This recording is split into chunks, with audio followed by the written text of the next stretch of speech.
and it is my esteemed pleasure, for the first time ever, on camera, together, Axl Rotten, Raven, Two Heart. What do you mean on camera together the first time? We've been on camera many times, wrestling, porn, gay porn. Hey, I was the top, he was the bottom. Were you a power bottom? Were you the power bottom? No, I never take a power bottom because I can never tuck my neck. What about like from like in the butt but on like a missionary position? Well, I mean, if I didn't have a problem with my C5, I would do that, but I can't do that at this particular point in my career. But when we were younger... What about Ian? Did Ian like it that way? Loved it. But when you were much younger and I was more spry, we could do that. Spry, good word. Take care of that. First off, I want to say that, that I am very saddened by one thing, that Ian Rotten, not Ian Rotten, I'm very saddened by him. No. Me too. Hey, can you turn the fan down just a hair? There you go. But anyway, the one thing I want to say is I'm saddened the fact that Axl Rotten deserved way more of a break than he got in this business.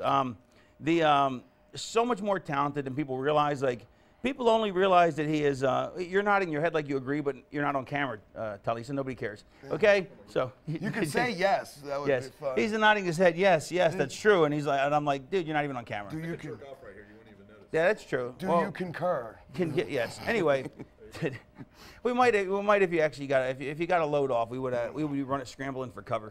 But listen, but no, Axl was like, normally Axl would be cutting me off, but he's like, oh wait, I'm getting put over. I'll step back. I'm gonna take it anywhere I can get it at this point. He goes, I'll step back. Go right ahead. Go right ahead. Maybe someone's gonna listen now.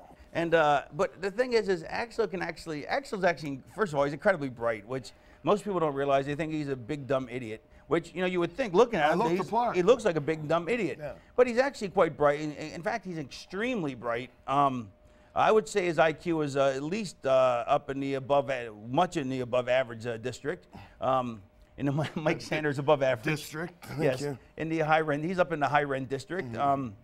Also, he can chain wrestle. His psychology is brilliant.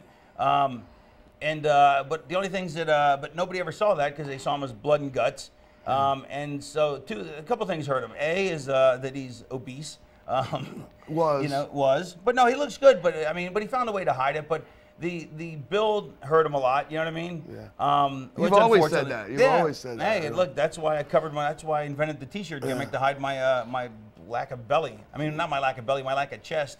I had no chest, and I had love handles, so I had to hide them. Like if I would have had a chest like you or somebody like that, people never would have said, oh, you got a gut, because it would have covered it. But because I have no chest, it looks like I have a gut unless I'm Brad Pitt flat. You've always said that to me, though. You always said, get in the gym, get in shape, because I read an old magazine from, like, when ECW, when they did their magazine, he did an interview, and he said about me, he said, if he would lose 30 pounds or 40 pounds, ECW has a great star on their hands, but they just don't know what to do with him. He's always said that, and I appreciate it. But in his defense, I will say, A, it's hard to lose 30, 40 pounds, and B, it's also hard when you're not going to get the break anyway, so it's like, it's not very motivating, But he did at one point, before he had the leg surgery, brain injury, his calf, the single greatest calves in the business. I mean, they were, because, carrying all his bulk around all those years, he had calves, pro bodybuilder calves. But they were ridiculous. Yes, but back to me putting him over, because this will happen once and it'll never happen again. And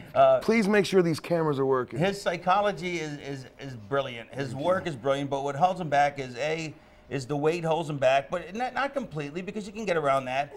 But the perception that all he is hardcore, it hurts him a lot. It's followed me forever. But I think I've told you this 1,000 times, I think where you really missed your boat was... You want me to talk like this, don't you? Yeah, it was the British accent is... I knew it. Is the British accent separated you? I mean, now there's a lot of Brits in the business, but in America. Yeah. But the British accent was clever. It gave you a whole different dialect. Instead of saying, I'm going to kick your ass, I'm going to rake your bloody bottom over the coals. Exactly. So now, because basically, like, all promos in some way, shape, or form is, I'm going to kick your ass. Right. How can you say it the most clever? Right. And I really think you fumbled the ball on that. And I don't know you've always why. said that, too. Yeah. And you've never really given me, the fans just killing me. Like, it just blowing right in my, usually I want the air on, but not, like, right in my mouth. Thanks. Because it's drying my mouth out. Yeah, exactly. And so, but you've never given me a satisfactory answer. To why I stopped. Other than being lazy about it. That was it. Yeah, that's... And here, you're right on that, too. And the screwed up thing about that that story about the accent, which you've always told me, is when I worked with Adrian Street in Texas. You know, this guy is shoot, he's from England, and he thought I was, you know, and his wife at the time, and the girl that used to date Steve Austin, I don't know her name, the British chick, way back in the day. Yeah, Chris Adams' ex or something, I can't remember. Not Tony Adams. They thought so as well, you know what I mean? And like, I don't know why I just stopped doing it. This is one day, what happened, I think, in ECW, it didn't matter. Because I started doing it there. Did. Yeah, in my opinion, I could have looked like Hulk Hogan and worked like Ric Flair in his prime in ECW, and I was just going to get what I got, and that was it, you know, for whatever reason.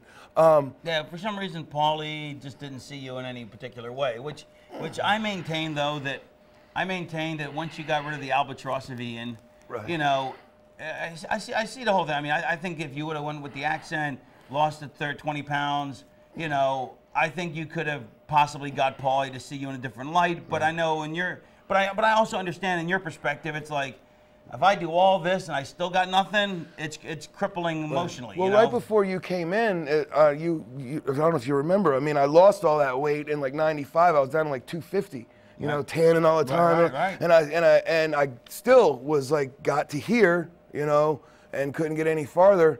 And it was like, you know, what else do I do? You know, I was doing steroids, I was working out every day. But then later, you and Balls went quite up the card, though. Yeah, we did, and at that point, but by that point, I was a train wreck. You know, I had given up, you know, emotionally, and in my mind, I was like, I'm done. I did all this, and you know, go through those cycles of having Balls, you know, who doesn't care either. And I was like, at that point, I was abusing myself and everything else, and I didn't care. And how did, so it's bizarre that at that point, that's when you get your break. Yeah, and I was totally, you know, just didn't give a I was out of shape. Yeah, I didn't care. How did that come about? How'd you get the break for that? Like, I mean, what made Paulie all of a sudden decide? With Balls? Yeah, what made Paulie all of a sudden go, after all the years of not using, you go, you know what, I think I'll use him. You know, it was funny. It was like Shane told him one time. Shane Douglas said, you know, I remember they were in a heated exchange, as often they were. And I happened to be sitting there, and he just made a point of me for some reason, and he and Paulie were jabbing back and forth, and he goes, you're just, and something to the effect of, you're an effing idiot to Paul, and he's like, that guy right there, look, you know, you can bury him under a ton of bricks, and he still gets over because the people like him. He knows how to get over, and you know, how did he put me out in that position? I was like, well, you know, I just do what I do. I'm trying, you know what I mean? And I don't know why. Chris Candido put Balls and I together, because I think originally wasn't Balls Mahoney your idea as a gay dude? Yeah. What I wanted, I created the Balls gimmick. Yeah. Is I thought I got the name Mahoney from Jocko Mahoney, the stuntman and Hooper. Right. Brian Keith's character, and Balls. Where'd I get Balls from? I don't know where I got Balls from. Just obligatorily offensive. Yeah. That wasn't even originally the deal, man. It was totally different. The gimmick was because that was stolen when that was actually the Shaw ECW thing that the people picked up on. And, and then they needed somebody to do it with after the Shaw was done. So they ran with us with when he'd him they Balls, when I hit him they say Axl. They Balls. So that's how it worked. But that was nowhere near what his vision of what Balls Mahoney was. Yeah, because I saw Balls as the Black Widow spiders from Any Which Way But Loose, like a gay biker. You know, with the black, you know, biker he was hat. Gold Dust without that gimmick. He was like that kind of a gay, like over the top, gay. Like a badass gay. Like I'm gonna do you, and you're gonna take it. Yeah, I'm gonna fuck you up, and then I'm gonna fuck you in the ass. Yeah, like a definite top. Kind of like what Rob Halford looks like, but he isn't. You know what I mean? Like that Judas Priest kind of, but I'm a fag. But more low budget. More low budget like the Black Widow spiders. Yeah, totally C movie. And so, but I think I left right after that, so. Yeah. So it's kind of like. Came to us, that. So then they kind of went their own way with it. Like the Blue Meanie originally was supposed to be, I got that from the Yellow Submarine. He was supposed to. The whole thing with him was like I would yell at Stevie, and Stevie would yell at the Meanie, and the Meanie would just be ignoring him, downhill. Going as he would be plotting to take over the universe. He was Stewie like Griffin. He was completely he's completely delusional. Right. But that's not where it ended up going, because the Meanie didn't even get the Meanie gimmick. You know what I mean? You know, the Meanie was supposed to be so delusional. Yes, I never thought of the Stewie Griffin, but yeah. Well, he just became, totally off track, he just became a comedy thing and didn't stick to what you were saying with what he's doing. But which would have made him a stronger character, comedy character. Well, back to our original point. You want to know why Balls and I got thrown together? It was because I was bitching and moaning, of course, because at the first pay-per-view, I was like, I don't get to do anything, nothing. Right, you know what I mean? You know, I did all this shit, and Balls actually stepped on me to have the dark match because he threatened to quit and so he starts begging to Candido, if I'm not on the show, well, I was supposed to work with Louis, you know, just a dark match, whatever. And so my partner, you know, steps on me to get the match, so I'm pissed off. Me and New Jack are sitting in the back thinking about stabbing people and stuff. And then I realized I can't do anything about it, you know. And then Candido, I confront him, you know, I love him to death, you know, was always content, he's always been a friend, will always be.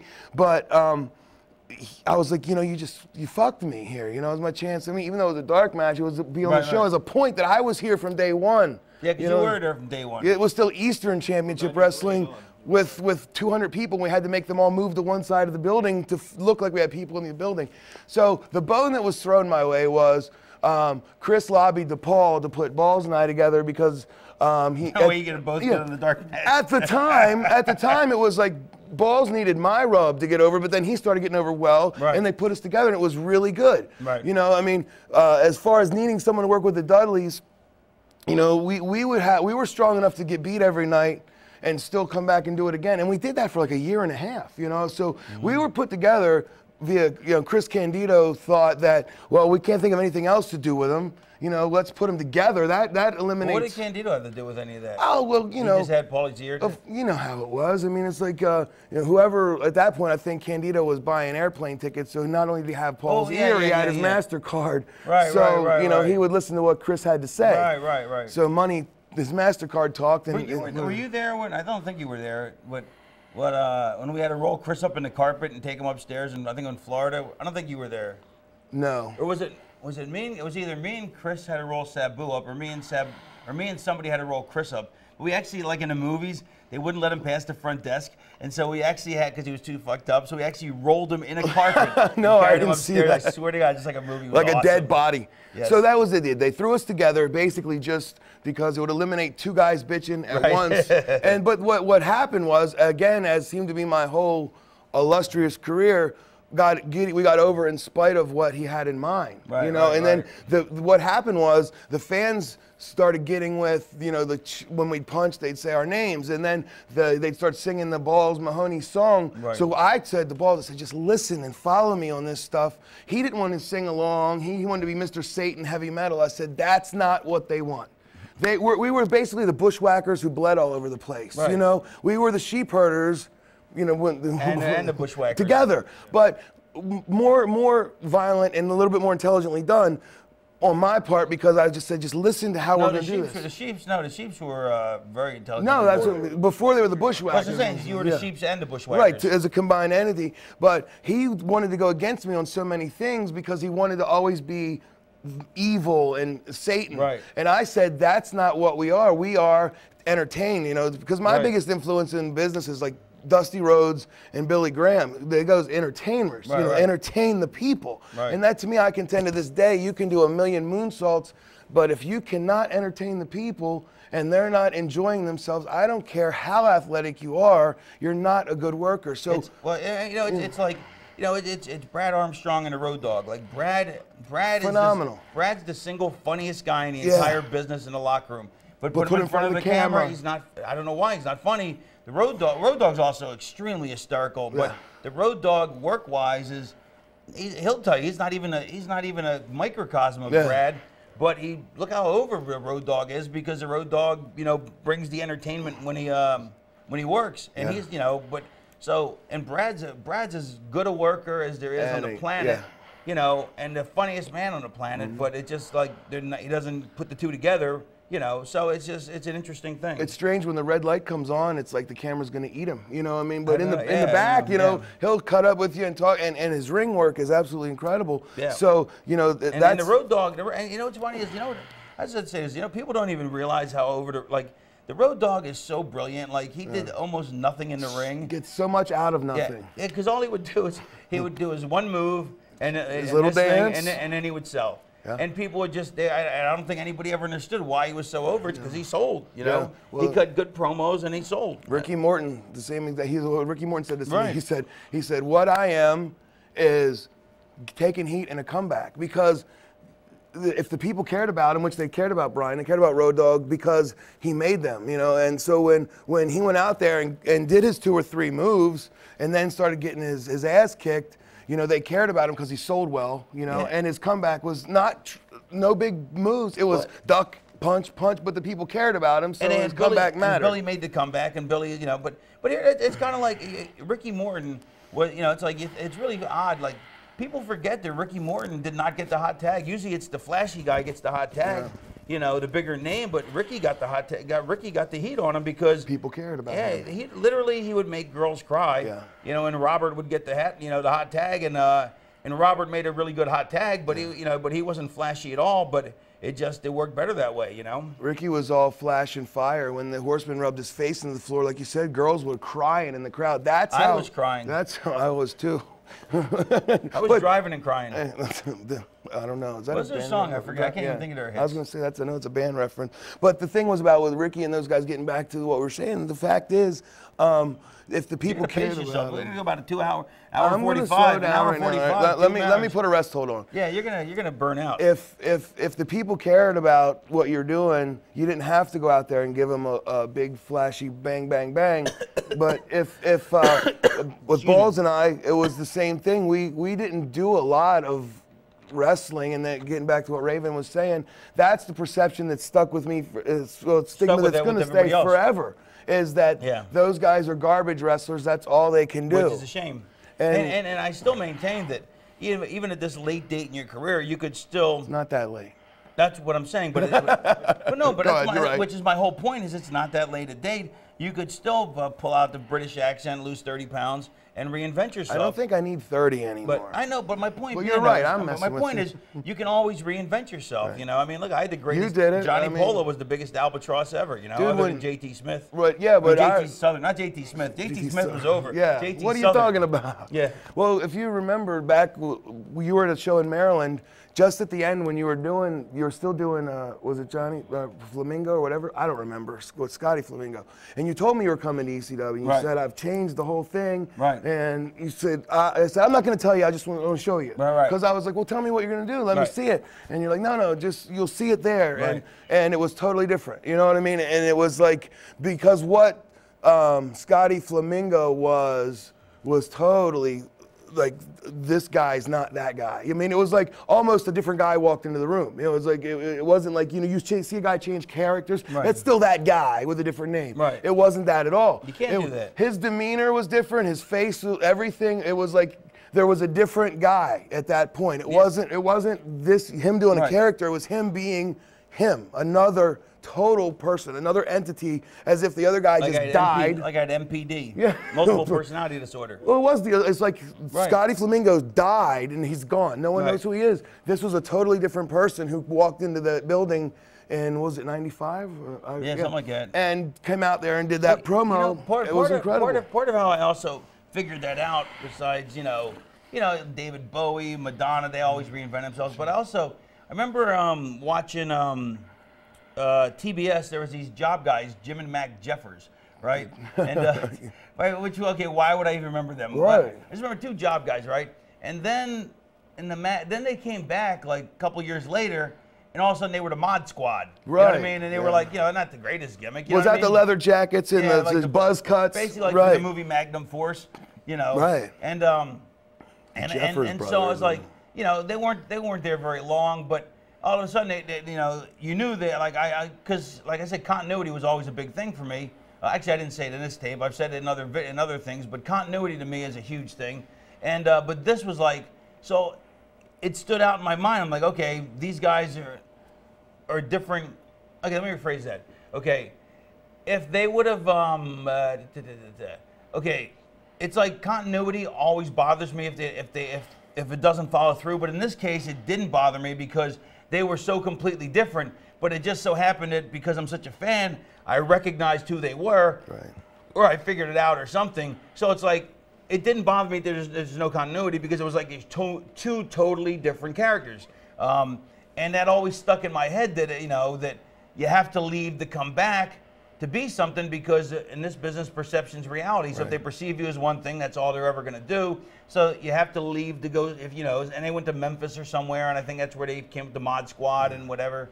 And then they came back, you know, and they got a little run out of it, I guess. I don't know how long it lasted or whatever, but still, it really stuck in my head, you know. Well, that's the whole thing with people like changing, is when I saw him do that, to me it was, and not just because he's sitting here, and I've said it before, it was brilliant, because when you watch people try to do that now. And the business, you know, they talk about hot shotting an angle. Like, they'll do it nowadays. You'll see the worst example of somebody trying to switch recently, and this is recent to me, it's a couple years ago, when it was before Eddie Guerrero died. All of a sudden, they wanted Chavo Guerrero to be Kerwin White. He was a white guy with blonde hair. This lasted a week or so until Eddie died. But just 1 week he was Eddie Guerrero. I mean, excuse me, Chavo. The next week, he's got blonde hair, and now he's Kerwin White. They didn't put any time into it, didn't change him at all, except dyed his hair. That's what the business will do, and not care if you're not strong enough to get over at that point. Now there's this albatross around his waist or leg of, we gave you a new chance, go out there and do something with it, and he had no clue what to do with it because they wanted to make him a white guy golfer. So to have that talent to go out there and rise above that's just been put over you, it was ridiculous. So to see somebody change and be a different character, and honestly, that first promo that he did when he came in there, people were shitting all over him. Johnny Polo, boo, all this stuff. But what happened was, I refused to put that over. He refused to even acknowledge the people saying that. He stuck with his tunnel vision. Now here's the thing is that was my perception. Right, you had tunnel vision of doing because normally you have to put over what the crowd's doing, because you people otherwise, shut up, why blah, would blah, they? blah. If you don't put it over, then why would they even bother? Like you know, like if they're yelling at you and you just ignore them, then they're like, well, fuck, why should I yell? It's not bothering him. It's not getting his goat. But I knew that to overcome Johnny Polo, that I had to be tunnel vision, that I had to be that there was no Johnny Polo, that he never existed, and I knew if I stuck to my guns, that and literally within 1-2 episodes, it was gone. You know, I think one time somebody brought a Johnny Polo picture, and just, you know, and that was it. Yeah. You know, like a big, you know, like that. A poster. Yeah, poster thing. Yeah, but other than that, I mean, it was gone because, you know, I was luckily given the opening, the position on the card to just to basically annihilate who I was and be who I wanted to be. You know, and have time to. Which also though is why I also have an idea for you that you could do that would totally reinvent you, but which I'll tell you off. Yeah, well, I can tell you on camera. No, tell me later, and let's talk about it. But you know, but the part of the thing is you have to. If you're going to reinvent yourself, you have to look different. You know, if you look the same, then that's all they're going to see. You know, you have to. Which is also, I talked about this in a different DVD we did. Which is why when I created the flock, I wanted all new guys. I didn't want a bunch of retreads, because they look like retreads. Which is why I got Sick Boy, Saturn. It was different because Saturn and me had the ECW bond. Riggs was worked out because he was, you know, he was Riggs, or whoever, and then we damaged his eye, and then we mind fucked him to join, and he looked cool with the pirate patch. So all of a sudden now he looks like a different character. And that was the best run he ever had to do that. So that was brilliant. And Kidman, as much as I didn't like the idea, Kidman had been very exposed, and once we redressed him, he looked completely different. The only two that really was he like totally against it or something, Kidman? Because he just didn't seem like in the beginning his heart was totally into that at all. He hated scratching. But the only two that were really retreads, though, the true, I mean, complete retreads were Reese and Hammer. And I fought those, but they were thrust on me. But it wasn't, you know, it wasn't on a personal level. I was so glad that we had Reese because I liked him and I wanted to see him have a break. But you know, I wanted to have a guy who was like 280, 290.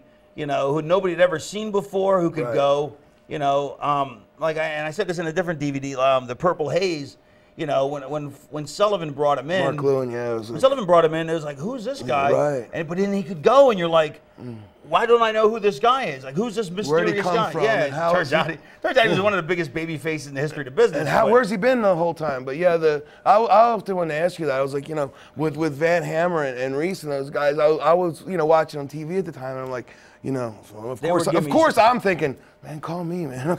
But the whole thing was, I was like, these guys just don't work.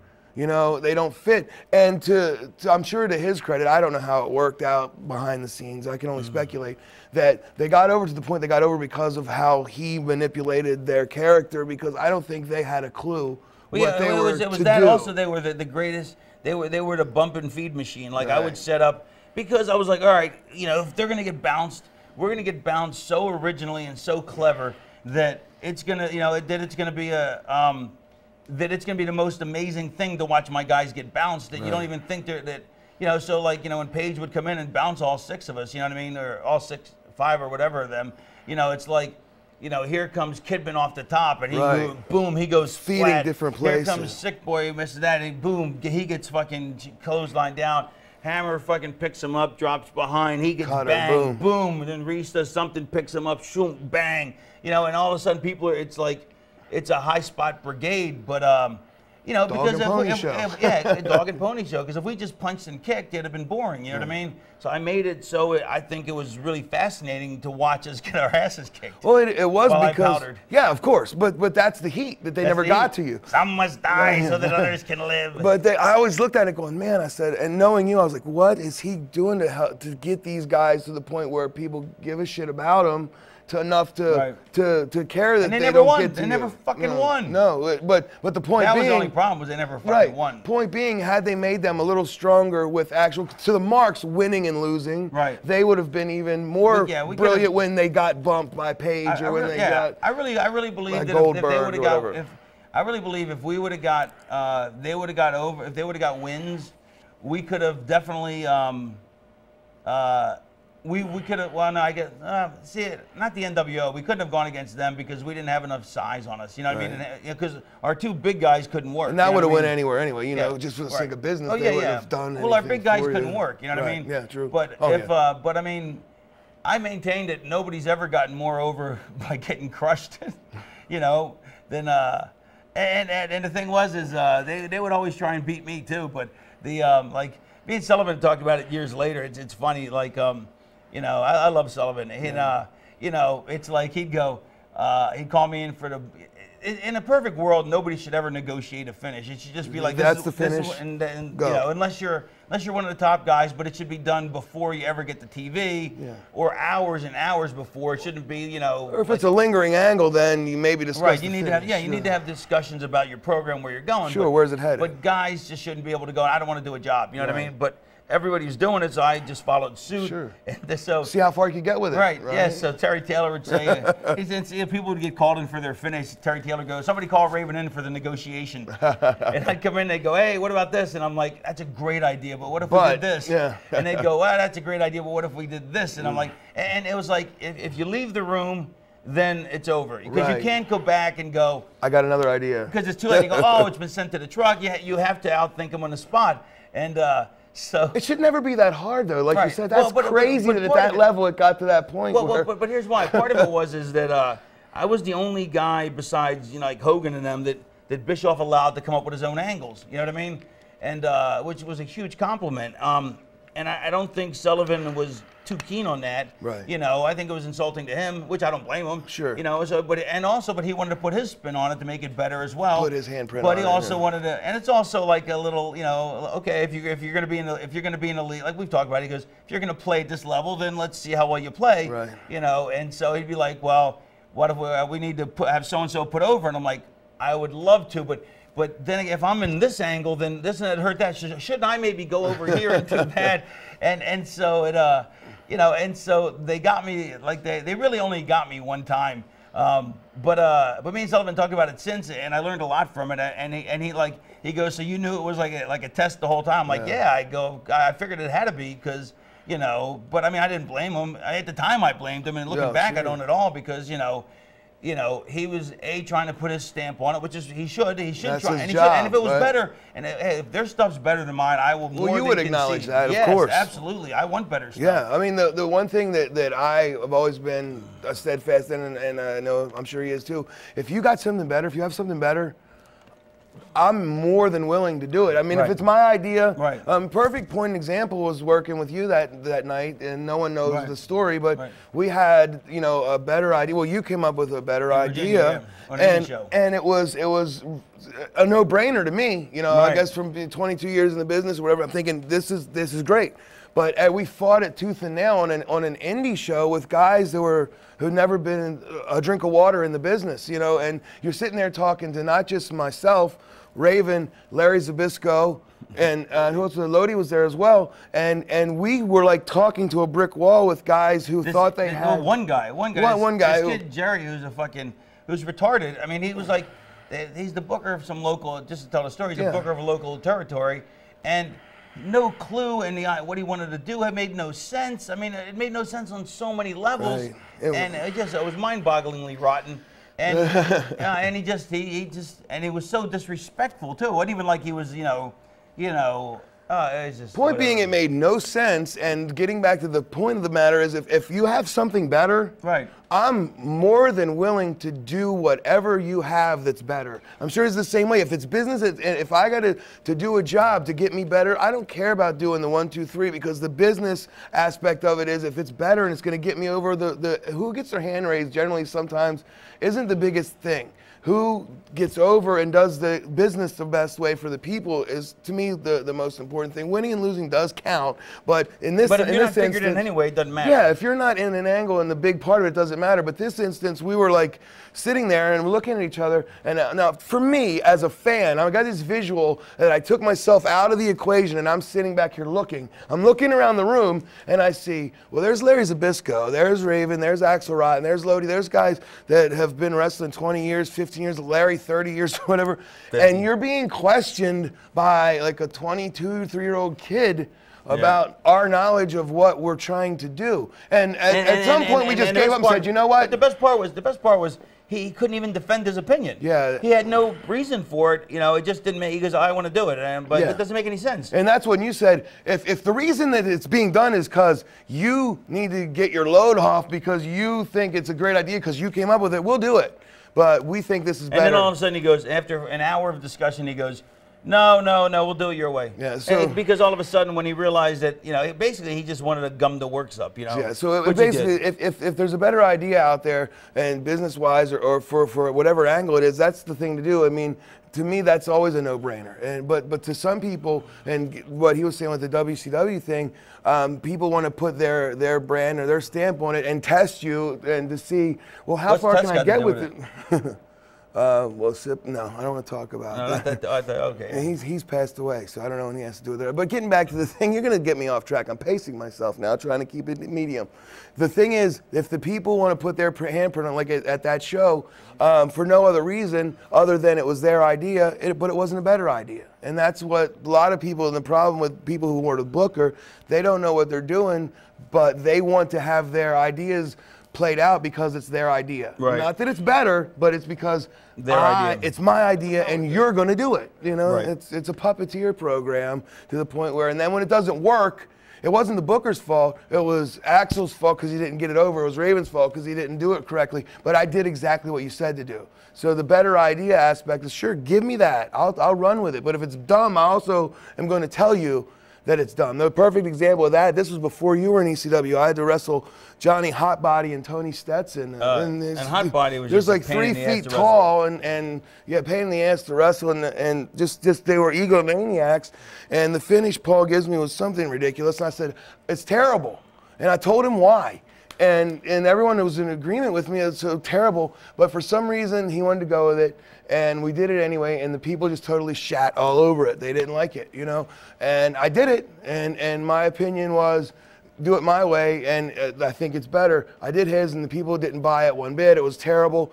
And I sat there and said, was that what you wanted? And he said, oh, that was it. I said, did you see how it went? He goes, yeah, the people didn't buy it. I said, you're a fucking idiot. Right in the middle of the dressing room. And then Paul, that may have been another reason why he never gave it. He goes, you buried me. No, I called him a fucking idiot, and like this loud from the locker room. I said, you are a fucking idiot. He goes, you buried me in front of my locker room. I said, wait. I'm sorry, I got a text from my wife. It's very important, so hang on. So keep telling the story.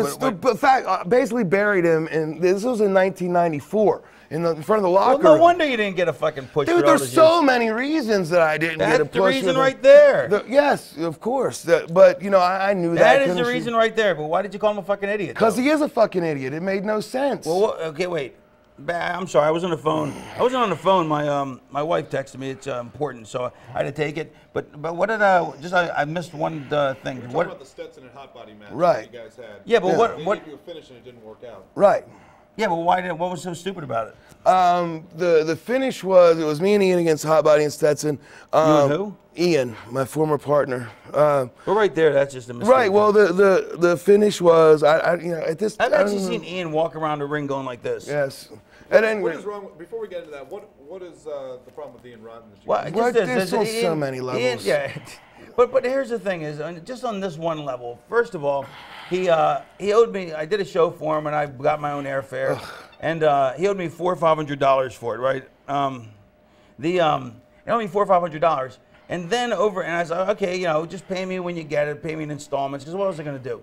And every time I would see him, he would be like he would give this attitude for asking for my money. Yeah. You know, he'd be like, oh, you know, Raven's bothering me for my money again. I'm like, well, you fucking owe it to me, you fucking douche. You know, so that pissed me the fuck off. You know, and then I'd be at a show on him, and he's like, I don't have any money. I'm like, well, then let me get you whatever your payoff is. Give me a piece of that. Oh no, I'm not getting paid or this. So that pissed me off. And then the final thing though is I've actually seen him in matches get color walking around a ring just going like this. Yeah. I mean, that's just, come on, that's just ridiculous. He never, on so many levels. He never, you wonder what, look, when we do. I mean, everybody can see it. I mean, I don't mind if you get caught, but I'm saying, but just walking around going, hey. Not even caring about your craft at that point, just to bleed for the sake of bleeding. That's not caring for the craft. And when we'll be taping another video or DVD, and we'll go into this a lot deeper with me, but on so many levels, he is completely just, you know, everything that's wrong about the business. And after being around for 15 or 20 years, you'd think he would know better. He has, look, I've burned bridges and have heat with people in my own fault. You know, I'm outspoken, obviously, and I've done things and have said things that people didn't agree with. But this guy just blatantly he still owes him money. No, at any rate, you can ask anyone in the wrestling business that's been in contact with him, and the answer is I hate that guy. Although I will say though that we seem to have come to an understanding, and we get along okay though. You know what I mean? So I don't hate him like I used to hate him. You know what I mean? Now I don't think one way or the other. You know what I mean? So, and maybe that's just because I don't hate anybody anymore. I just don't have the strength to. It's just that everything that I have tried to, and as we alluded to earlier, it's an uphill battle for me to continue to try to get over and stay over. You feel like Sisyphus pushing the rock up the hill. Yes, because he is, the association is so close because of the names. And it's Axl Rotten, Ian Rotten, and it's my fault because I came up with that. And yeah, why did you make him your brother? I didn't, and when I asked him to cease and desist, which of course he wasn't going to do, after. Well, now he has a different gimmick though. Yeah, he's running from everybody because he owes everybody money. No, he's like a hillbilly gimmick or something with the clowns anyway. Oh, he's still the same name, I think. No, it's a different name. Oh man, that would be the blessing in disguise. Not even in disguise. Why did you guys become partners in the first place? Oh, out of necessity. It was I was going back to Texas to work after Global had pretty much fallen apart. They were still running every week at the Sportatorium. They still had some little bit of TV. Yeah, weren't you like the Kongs though or something? Or? No, the Kongs were the Kongs, man. Who were the Kongs? Two big fat dudes, meat and potatoes they used to be called. That was their gimmick, meat and potatoes, the fat boys. Okay, wait, okay, hold on. There was Awesome Kong and King Kong. They were just two big fat dudes. I always thought that was you guys. Dude, seriously. I'm not that fat. But no, I didn't know. You're missing my point. I'm saying I just thought that that's who you were. Was I Bastion Booger and Fryer Ferguson too? I mean, Jesus No, Christ. I never saw him. I'm saying I never saw those guys. You see me fight Hogan at WrestleMania, and Bundy was my name back then. No, what the cage. You know what? I take back everything I said at the beginning of the tape. No, what I'm saying is I never saw the Kongs before. Oh, okay. That's what I'm saying. I never saw them. I just thought that that's who you guys were. Because we were big and fat too. But no. So wait. So there was what, Awesome Kong, and there was King Kong. And there was Ian Kong and Ian Kong. So we got together out of necessity because I was. Okay, so wait, but You're doing independents, right? Let's go back. I actually don't really know this history. Okay, so we're doing independents in Maryland. You and who? I'm just I'm running those little shows there. Remember Axl MEWF? You were there. Right. Yeah, I know. Way back. This was you weren't before running then. Back then. No, I was running something different before then. Who broke in? Who broke in? Jim Leon and Joey Mags. Jim Leon broke you in and Joey Mags? You know this. You were there back in like 1987 at the gym up in Baltimore. I know Jim. I know Jim because when he got killed, Jim was like one of the first people. I was supposed to be at his house when he got shot. That's right. I was supposed to be there. He was one of the first people I got friendly with when I got into business. Yeah. And he used to claim his uncle was the great Mephisto. Yeah. Yeah, and then which was totally jumping Joey Mags, never say diet. Little meatball. It's a long story. Both are dead. Irony is that let's not speak bad of Joey. Joey's a good guy. Yeah, Joey really was a good guy. He was a great guy. Yeah, but I used to try and get him into Portland, but he wouldn't leave. He wanted to stay, with the and he needed to leave to come back. Even at that stage of my career, I knew you had to leave to come back because he'd never see him as anything. And that was like late '80s. That wasn't it? I mean, we're talking about 88, 89. Yeah. It was back when I first broke into 87. But anyway, so I didn't know they broke you in, though. Yeah. And so they broke you in, and then what? Well, we're just doing the indies. That's so crazy. How about that? Yeah, I mean, they're talking. I was 16. How old are you now? 38. Really? Yeah. All right. So I was 16 at the time, and I met Jim. Wait, so what year did you break in? 87. And I had my first match in 88. Really, my first match. I started training in 87. Really? Yeah. Hold on, wait a minute. Then you didn't go to the main stuff with Savaldi's. I went to the ICW. I was up there. Did you? Yeah. With me and because me and Jim used to ride up there together. I did a few shots with him. Not with you. You weren't there. I think you had gone somewhere else, or you maybe were just not on the shows. But I worked for Joe Savoldi. I used my real name, Brian Knighton, and I just wore black singlet. I mean, black. Looked like Joe. I looked like Crusher Blackwell. I didn't know you had started the same time as me. Yeah. I don't count until '88. I went full time. So that's what I say too. Yeah. But I didn't know. But '87 I started training. Exactly, same thing. Yeah. But I only trained for a month. It's a prodigy. I did. It's a prodigy. That's all I needed. I was a prodigy. Yeah. In the Prodigette. I remember that too. What was I gonna say? But yeah, so I didn't know that though. I thought you started a couple years later. So anyway, so they break you in, and then what? Then just. What did they charge you? Nothing. Really? Yeah. Well, the thing with what happened was, they were at this little dingy gym. I met you there. He lied about it. He was a good guy, but he lied about everything. Yeah, if it was raining outside, he'd tell you it was sunny. Yeah, he couldn't help it. Pathological. And we were at this big gym in the inner city in the ghetto, and it was a boxing ring. And that's where I met you the first time. It was I don't know if you recall. It was in the city of Baltimore. You had to go upstairs. They had a full gym, and in the back there was a boxing ring. Yeah, I do remember. I remember meeting you because you were working out, and basically get the point being they didn't charge me anything because. I kept showing up, I just kept coming to the I want to wrestle. So Jim gets me in the ring and beats me up, and that's all for him, and I came back the next day and he did it again. So this went on for about 2 weeks. Joey wasn't much of a beat up kind of guy. Because I don't believe in beating people up. No, well, it wasn't to the point of stretching the nuts too hard. I'm gonna put the finger in the eye and put him, that kind of thing. It was like beating me up to the point of not like punching, kicking, but stretching me out and stuff to the point where he's not gonna come back. So I kept coming back, and Jim, I guess he saw he needed me more out of necessity too because I had a car and he didn't. And I had a job and he didn't. What kind of job did you have? I was managing a video store.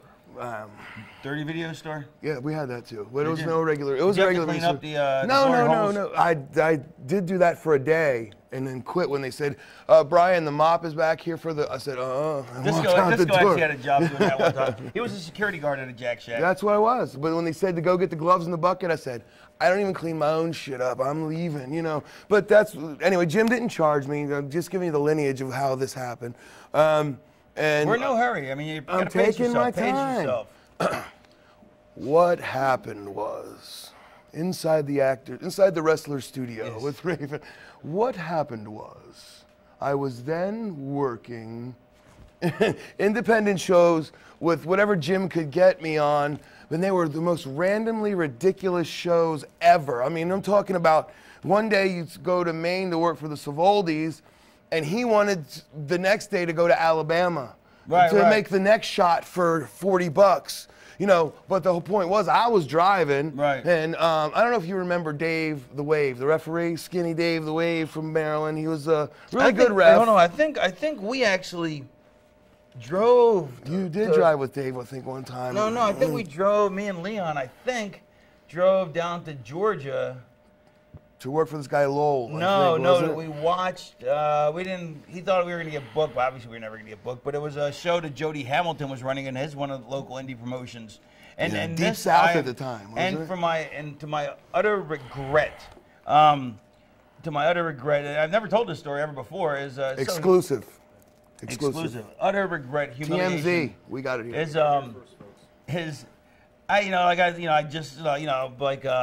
I just got smartened up, you know what I mean? I just learned how to work, you know what I mean? Right. You know, so we're sitting in the front row and the matches were pretty rotten. And we're like, Gizzo, his home, we're like yelling, go home, we're like, and just heckling the matches. Do you remember any of the guys that were on the show at all? I mean, I know that's going deep, but I mean. No, but we were heckling the matches. That would be funny to know. We were heckling the matches, and I'm just like, I can't believe that I did that. I mean, if somebody, especially as one of the boys. Right. I mean, it's bad enough. I mean, if the fans are smart heckling, marks do it. Yeah, I mean, there is a point of heckling if the match sucks that bad. But still, we were just heckling to heckle, and I'm like, oh my God, I can't believe I did that.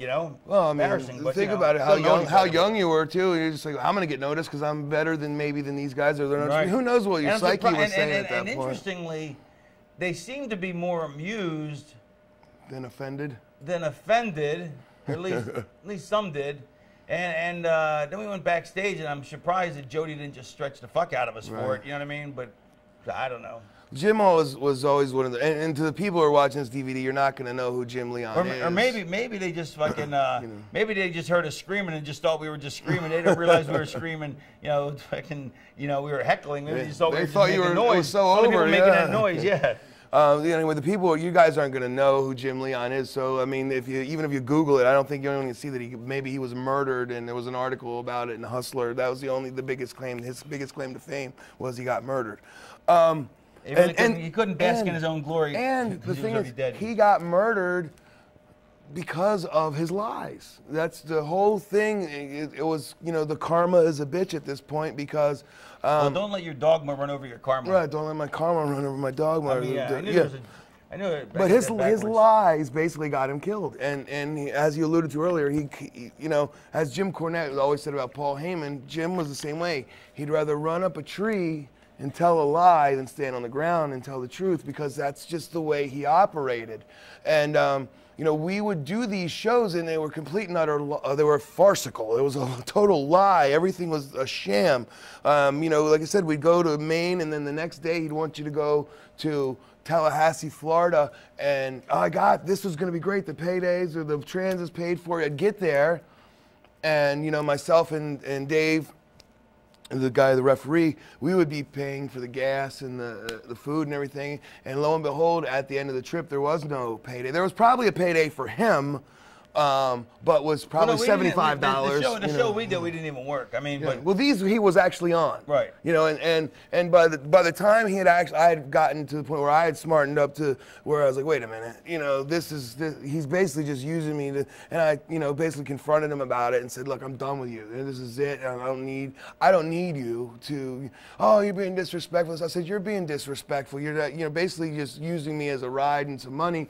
And that's when our relationship sort of changed, because he kind of came clean with a lot of stuff, and that's when he took me to, you remember the old Larry Winters, DC Drake crew, the NWF, or whatever that was? I couldn't get hired with them, Well, I worked a few, because they were using him as the Cuban assassin. I don't know what Jim was, but I mean, he was Spanish or somebody. He was a Cuban assassin who the dumbass carried a Puerto Rican flag, which they look very similar, but the colors are different. And I was like, dude, you are the Cuban assassin, but that's a Puerto Rican flag. No, it's a Cuban flag. I'm the Puerto Rican assassin. No, he didn't get it. But that's the point with him was, he got me to the point where, and had he not been murdered, you know, and it's strange, I may not have even become what I am now or had the chance, because I was still trying to be respectful to the guy that trained me, even though I finally realized what he was, which was a total liar and a sham artist. Right. But I still didn't want to. Nice guy, though. Yeah. That's once we had an understanding that I knew that. We became great friends, and we then worked, and I knew what we were getting paid and what we were doing. Right. But until that point, he used me to get him free ride. Right. But and had he not been murdered, I might not have ever gotten the chance to do what I've done, because I might have stayed with him in his shadow and helping him out until I got to the point where I couldn't take it anymore.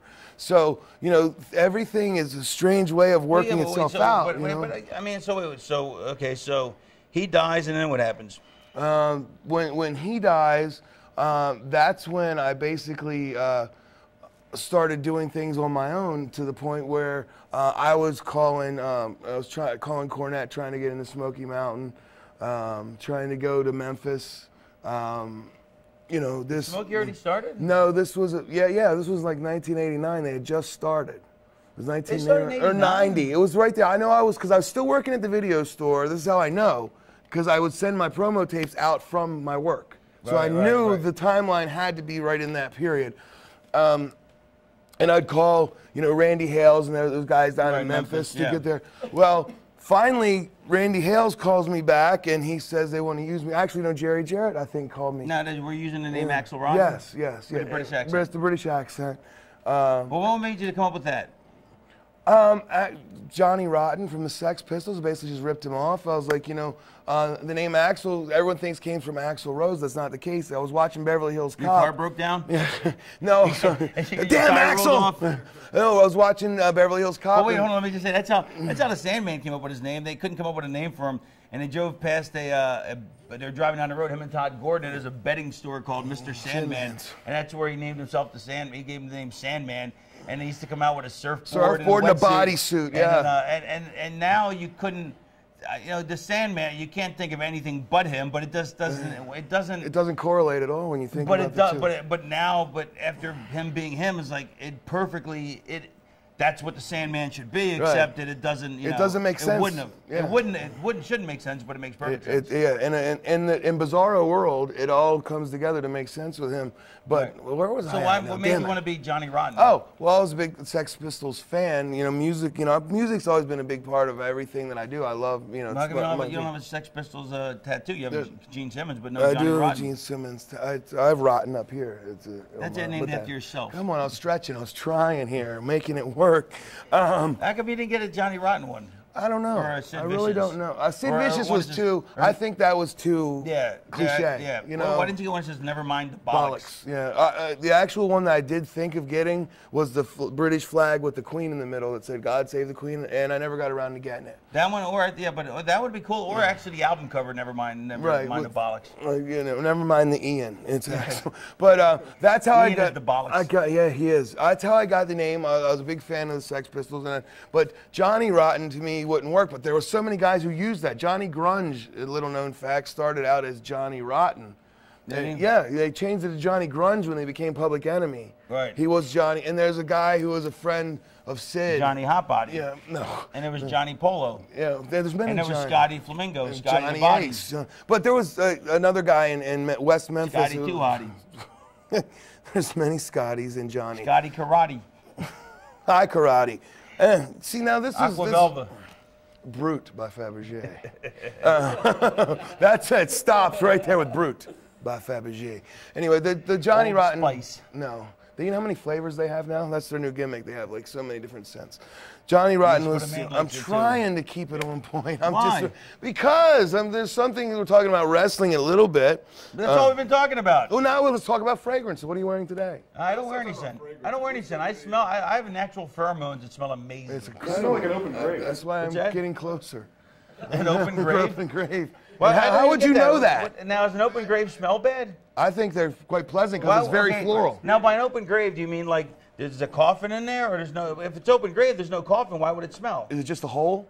Yeah. Where are we going with this? Let's just say an open casket. Who's that guy? Okay. Yeah. That's Omar the assassin.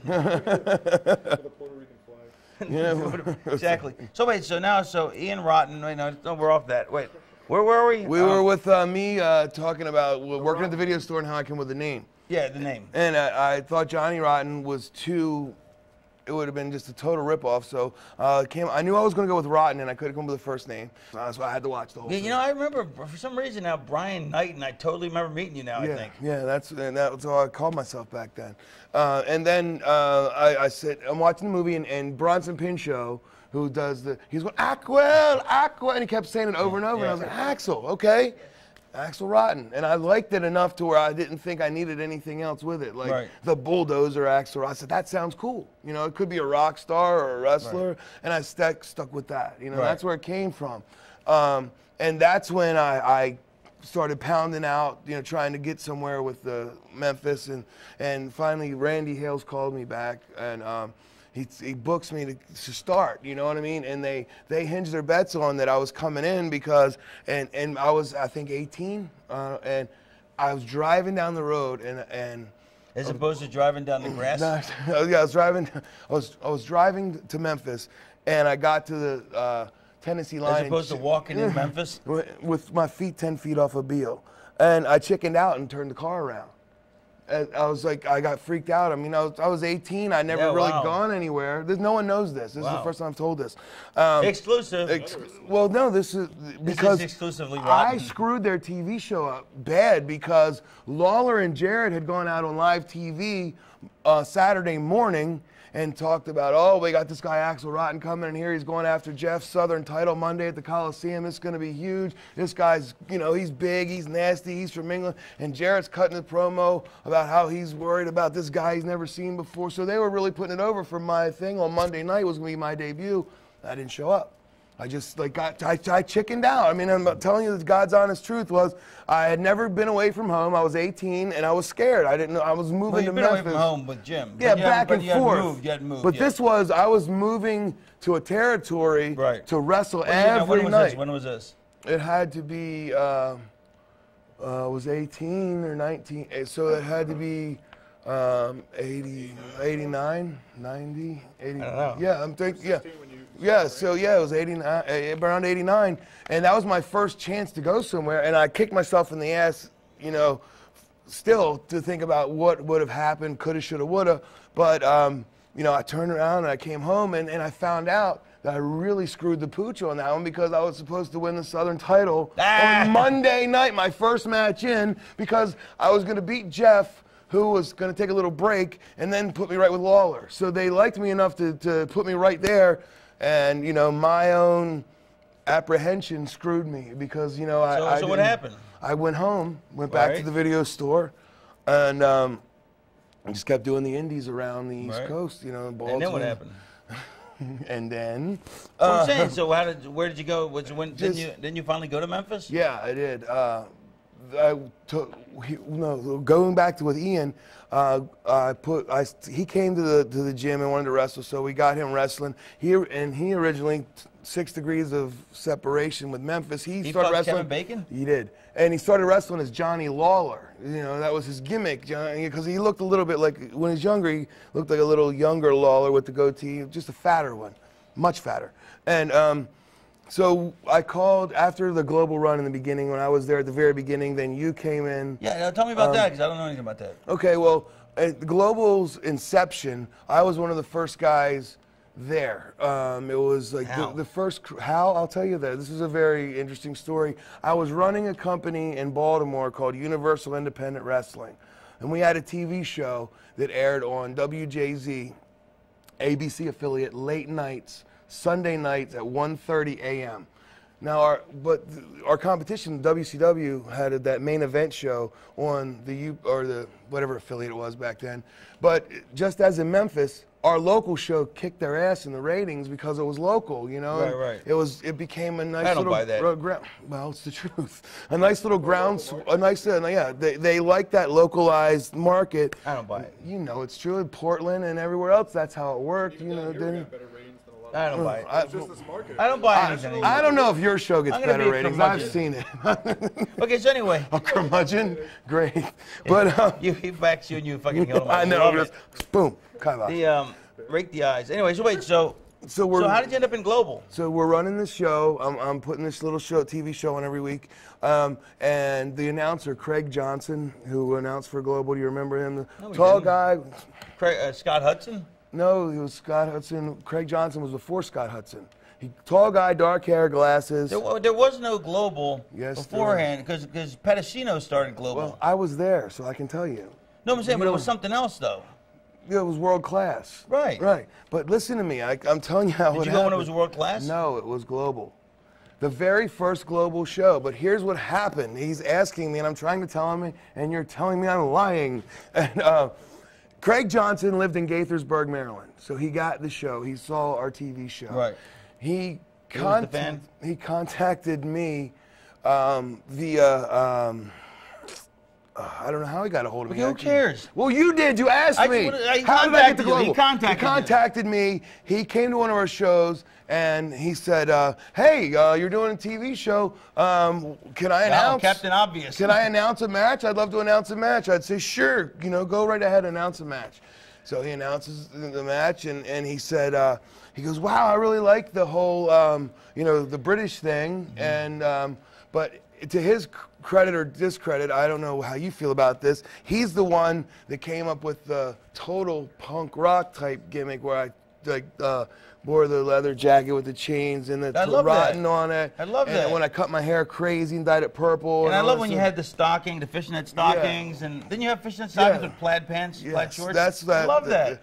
So Craig Johnson, like the Axl Rotten gimmick, and he said, I'm going to go to Pedicino with it and see what we can do. So he calls me and says, look, we want you there for the first Global television tapings in Dallas. So now this is the crew. Just so you know, this is how far back it goes. It was myself, Del Wilkes as the Patriot. This was his first time. He was the first guy signed. He was the first guy signed. Yes. Him and Conan and Chris Walker. The only three that got contracts were me, Patriot, and Conan and Chris Walker. And then they also, then X-Pac got one.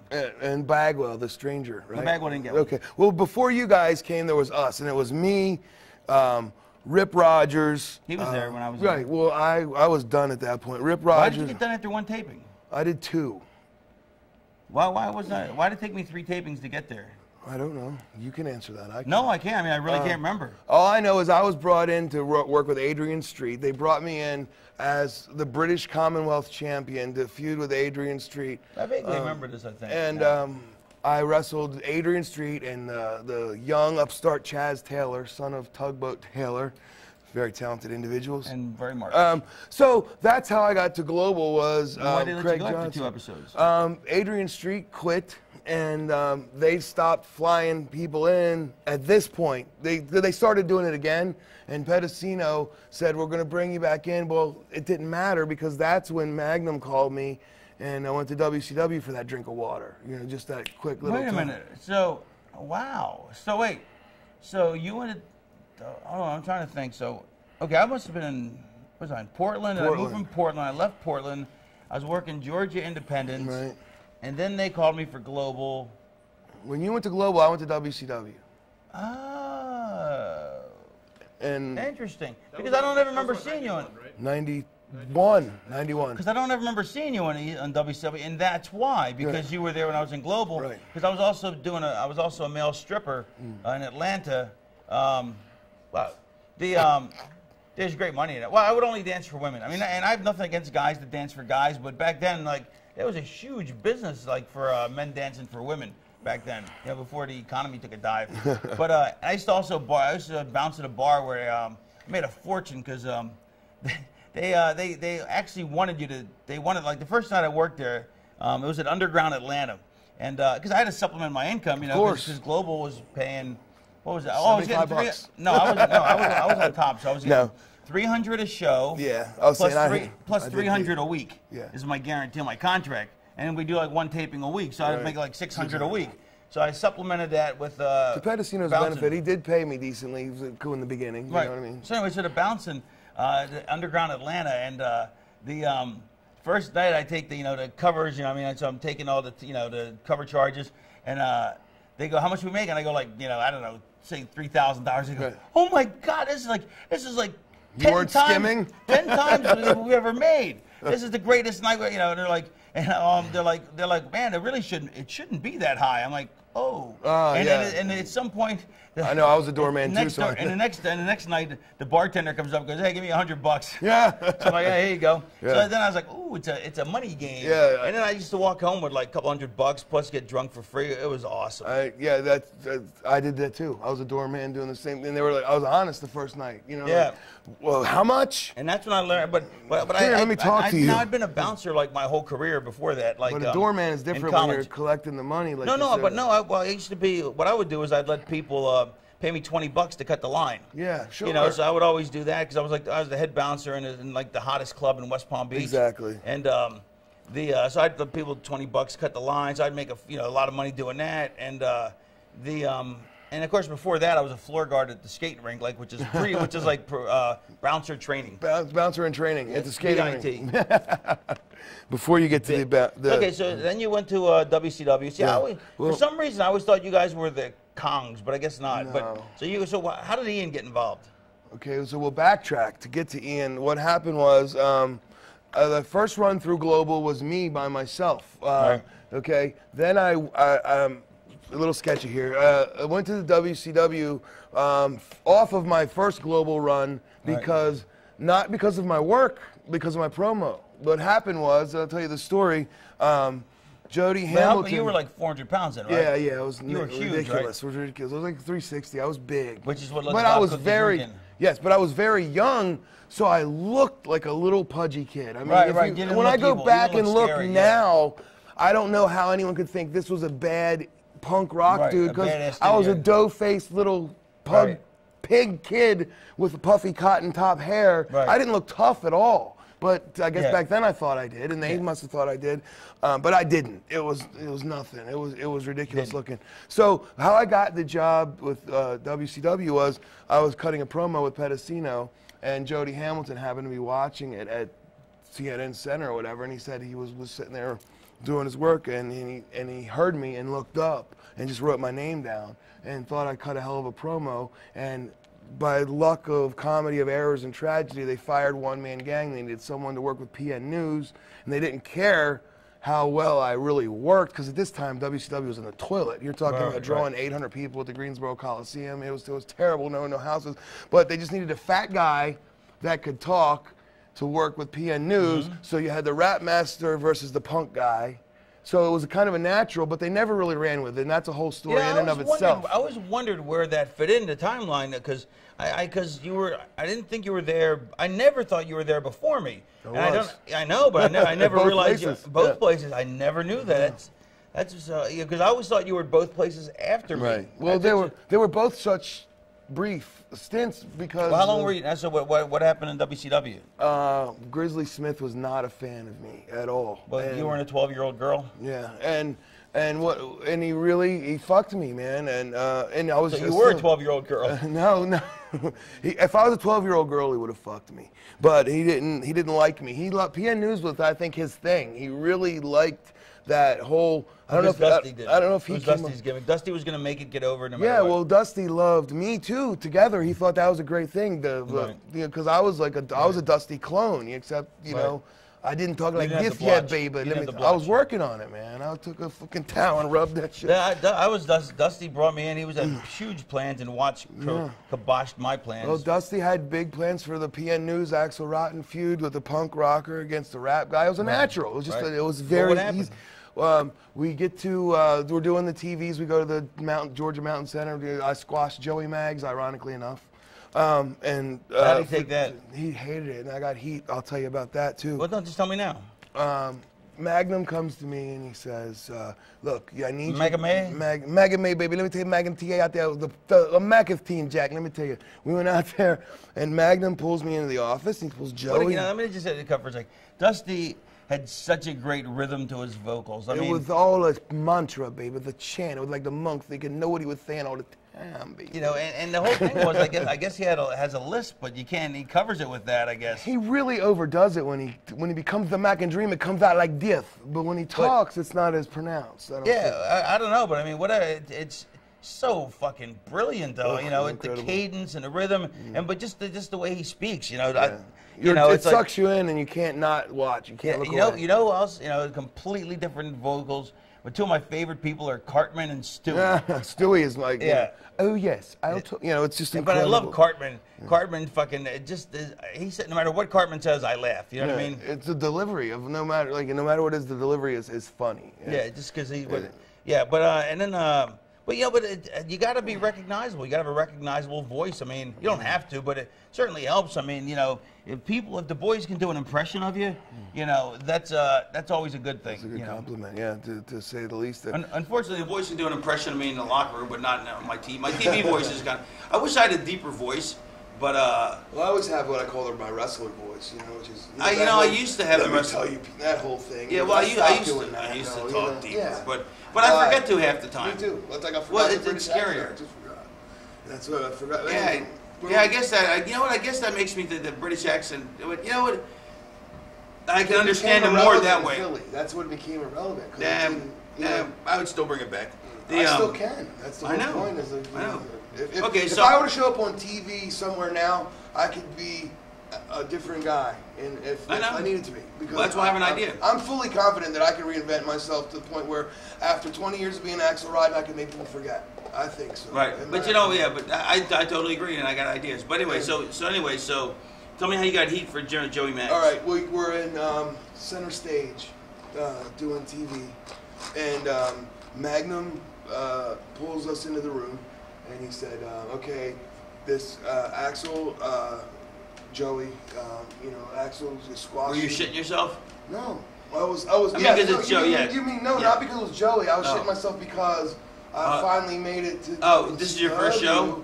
Yeah, this is my second show. My first show, I squashed Chris Sullivan for TV. Just some. Oh yeah. You kind of look a little bit like Kevin Sullivan, right? He did. He had the. Right. Balding, right? Yes, exactly.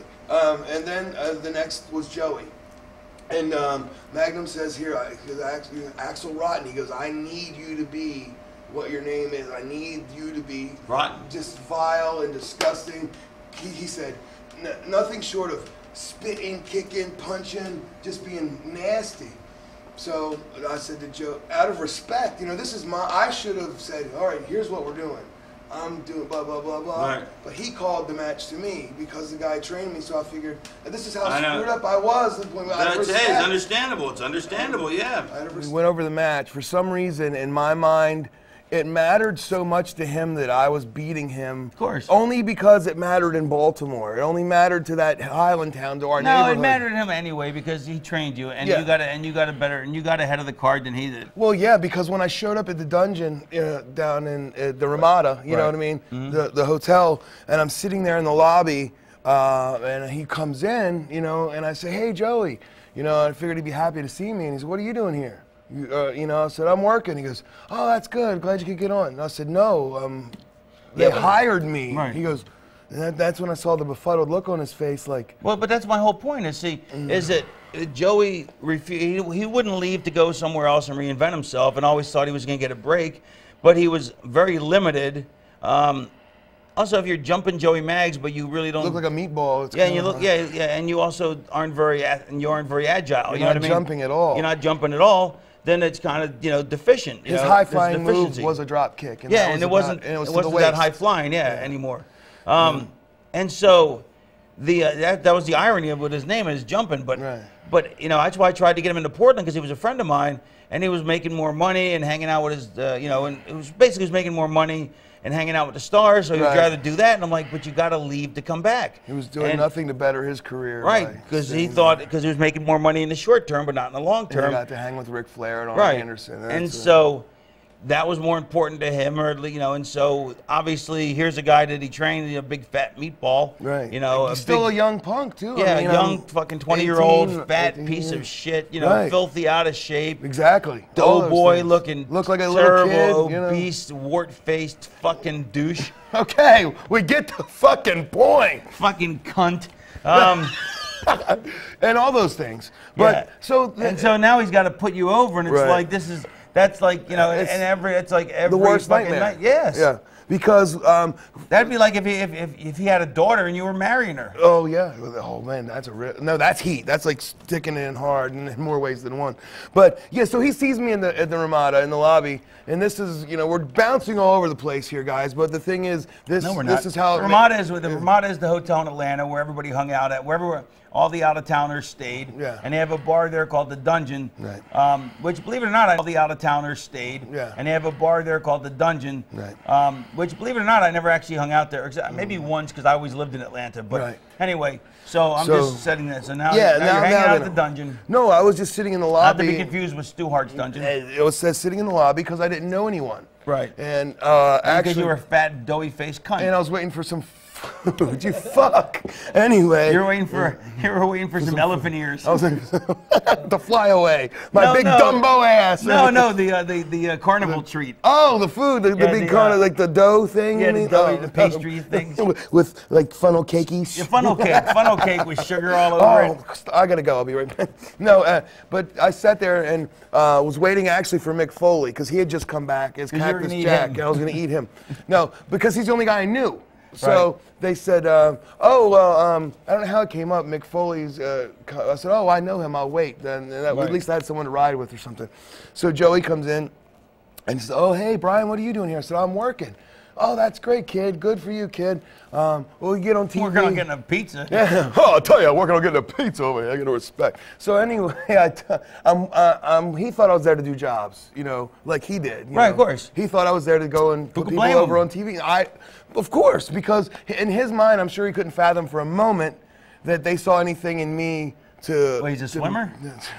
What? You fathom. Oh, for a moment that they saw anything in me that was money or to use to... Except the funnel cake. And the funnel cake, and that I was fat, and PN News was fat. So I saw the fat fucks. As I said, that's what it should have been billed as. It was the bad. But you were also short and fat. Yeah, well, he wasn't much taller than me. Yeah, no, he's actually taller than you think. He's like 6'3". You know, I've worked him a million times. You think he's that tall? Yeah, because remember in the Baldies in ECW, we beat the hell out of him there for a year and a half too.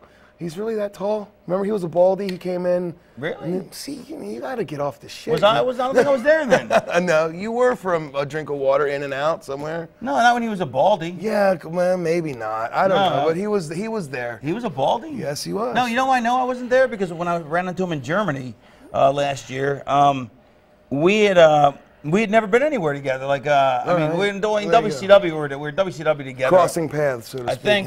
Yeah. And he claims we were in Portland together, but actually he was gone before I got there. That I know for a fact.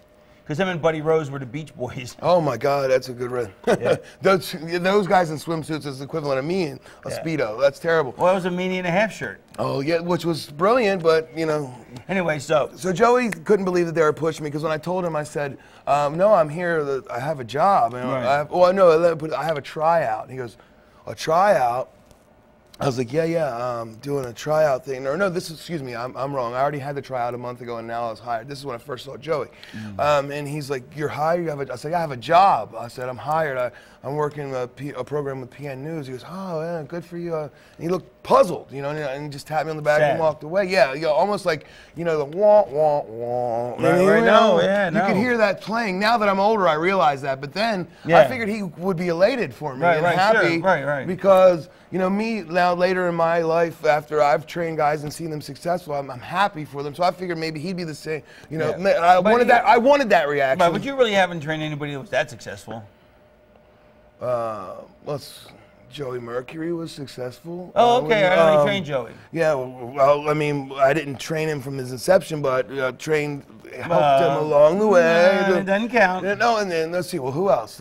Corporal doesn't count. Hack Myers was successful in ECW. That doesn't. I mean, they were okay. Yeah, and there's a couple. I'm just fucking with you. Fine, I'm trying to. But I'm trying to think though who you did train though. But anyway, I was just saying the point of the matter is he wasn't at all happy that I had, taken my dream and now where I wanted to be. But you know what though? It would have been the same as if when your career was like when you were in ECW and you were being phased down before you got risen up again. If let's say if somebody you trained all of a sudden corporal punishment all of a sudden fucking got a rocket up his ass. Yeah. And you had to put him over. You'd be like, you wouldn't be elated. Right. I mean, as much as you want to be happy for him, and it's like, you want to be happy for him, but it's like part of you it's tearing you apart inside. You know what I mean? That's true. Well, I guess when I was younger, I didn't see it that way. I was 18. I was just happy. Well, because I was happy to be there. But you were on the other side of the coin. Right. I wasn't. You don't realize it till you're on the shitty side of the coin. Right. Until you're on the dirty side, and you have to pick it up. And let me tell a story. Let me tell a story real quick. When it's kind of funny. So I was Scotty Flamingo, and I had. I'll be the judge of whether it was funny. You can tell the story. Dusty had big plans for me. Dusty tells me this, blah, blah, blah. Long story, but long story short, too late. Anyway, so Dusty had these big plans for me, but Bill Watts came in and put the kibosh on him. And so I was getting basically jobbed out, which is fucking killing me. You know what I mean? Because, I was in Portland. I was a big star, you know what I mean? And I thought my career would only go higher. I didn't think it was going to go down, you know what I mean? And I wasn't even making any money, so it was worse, you know what I mean? So they brought in the Cole twins, and me and the Cole twins became really good friends, right? The blonde kids? Is that the blonde twins, Cole, yeah, I remember. And I was even in one of their weddings. I don't remember which one, because they're Keith and Kevin, and they're, Keith and Cole, I think. No, it was Cole. The last names were Cole. Keith and Kevin, or Kent, or something like that. Yeah. Kent. And I was in their wedding, and one of them's wedding, and really good friends. And I remember, and we actually had Count Chocula ties. That was the wedding, the ties we had wore, like Count Chocula wore. It would be better if it was a bow tie. Yes. No, it was awesome because it was the Count Chocula. Oh, that's incredible. Yes. That's great. And tremendous. And I believe in the rehearsal we Fargo strutted down the aisle. But anyway, so I had to start putting people over, and it sucked. I had to put over RVD, Robbie V. Zakowski or Robbie V. Or just Robbie V, I think. But I had to put over one of the No, I'm sorry. I didn't. This is actually a little even odder story. Do tell. But anyway, so I was really grumpy, because I have to put people over. But in this instance, wait, let me ask you: is this your first time where you come from being a big star in Portland and you were always going over? Is this the first time someone had said to you? I mean, of course you put people over before. No, you're really, you're getting jobbed out to the point where you don't see a future for you. Is that like the wind's coming out of the balloon, so to speak, and there's no light at the end of the tunnel kind of shit? Is that the first time? Yeah, no, I don't know who the match was, but that's what I'm talking about. When you realized it here, you're like, holy fuck, here it is. Yeah. Except, as I'm telling the story, I just realized that this actually is a slightly different story. All right, let's go with it. So I'm wrestling one of the Cole twins, and we set up.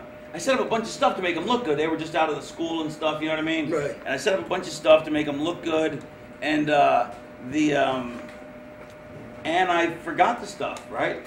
Ugh. I totally forgot the couple spots. There was like 2 spots that were supposed to be like, maybe we set up 3 spots for him or whatever, and like 2 of them I completely forgot, right?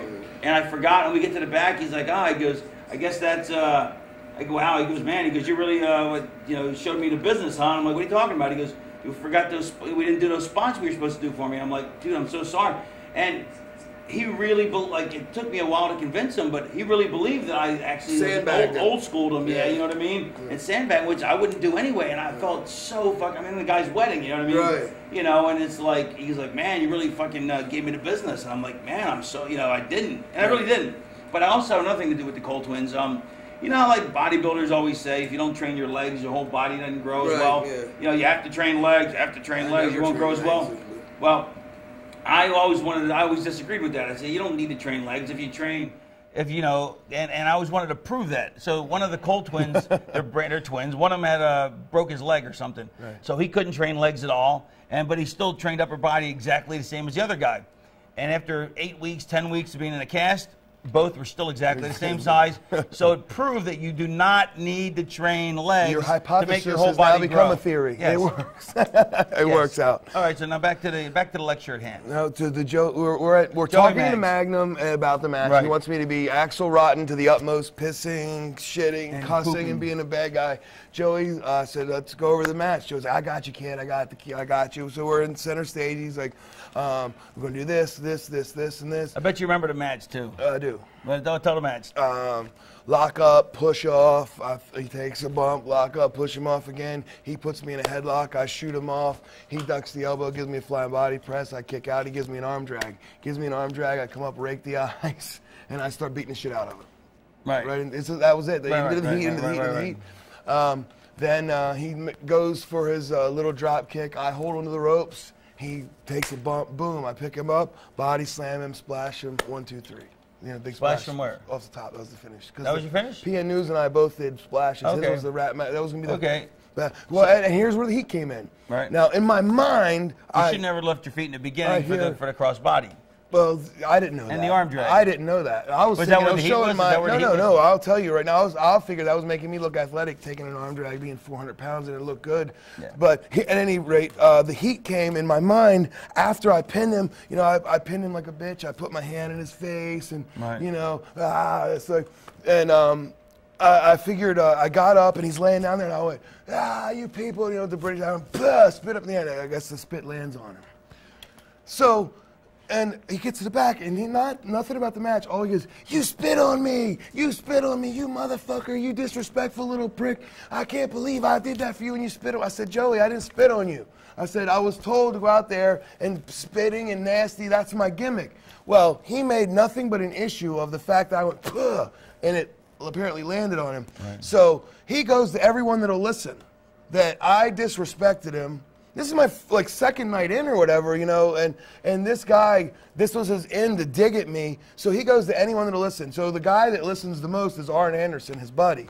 So later on, Arn Anderson comes up to me talking about how he's going to kick my ass and beat me up for spitting on his friend and disrespecting him. I ought to take you out right now and beat your ass. And I'm saying, like, I'm 18 years old. I'm trying to be respectful. I said, Arn, he trained me. He's my mentor. I would never disrespect him. I said he called that entire match to me. I didn't. No, don't talk to me, you disrespectful motherfucker. He was drunk too, probably. Yeah, yes, he was. Oddly enough. Now I'm 38 years old. I would have handled it differently. Right. But then, what am I going to do? I'm in the bar full of. There's Michael Hayes. There's Ric Flair. There's Arn. He's yelling at me. Right. Am I going to hulk up and rip off my shirt and beat his ass? No, of course not, because he's Arn Anderson. Right. And that would have been nail in the coffin no matter what. Right. So what'd you do wrong? Apparently spitting on Joey was the end-all, be-all in his eyes because it was disrespectful. No, I know, but I'm saying, so what? What did I do after that? So after he's yelling at you, and I just kept apologizing. Right, of course, that's all you can do. Arn, I'm sorry. I said it was never meant to be disrespectful. I said that as soon as I came back. When he started yelling at me, I said I didn't use these words. I said, but to be quite honest, I was befuddled as to why he would take such an offense to me being Axl Rotten. That's who he was. That's what Magnum. The last thing stuck into my head is. Spitting, nasty, mean. Right. So that I thought, I figured I'd go, you people are nothing, you know? Right. And that's what he fixated on. Not that I did the match exactly as he wanted. I listened to everything he said. Right. So my chance to shine, I listened to him. Well, what would you have done different in the bar, you said now? Oh, I would have, now, if it were now. Right. I would have said, you want to step outside? I would have kicked his ass. But then I wouldn't have. Right. But, I mean, my whole theory on it, then I couldn't have been disrespectful to Arn Anderson because you have to, again, let me preface, I was 18. I used to watch wrestling as a kid, of course, no more than 5 years ago. And this is the Four Horsemen. Right, you know, I know that, but I'm saying, but... So, what would I have done differently now? I would have said exactly what I said to you.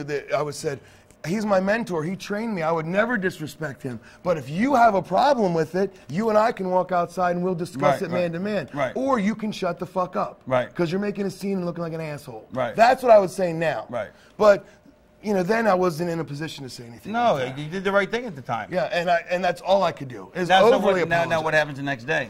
I guess, Arn, now I'm on pins and needles. Right. I mean, eggshells, because one of the top guys in one of the 4 horsemen doesn't like me. Right.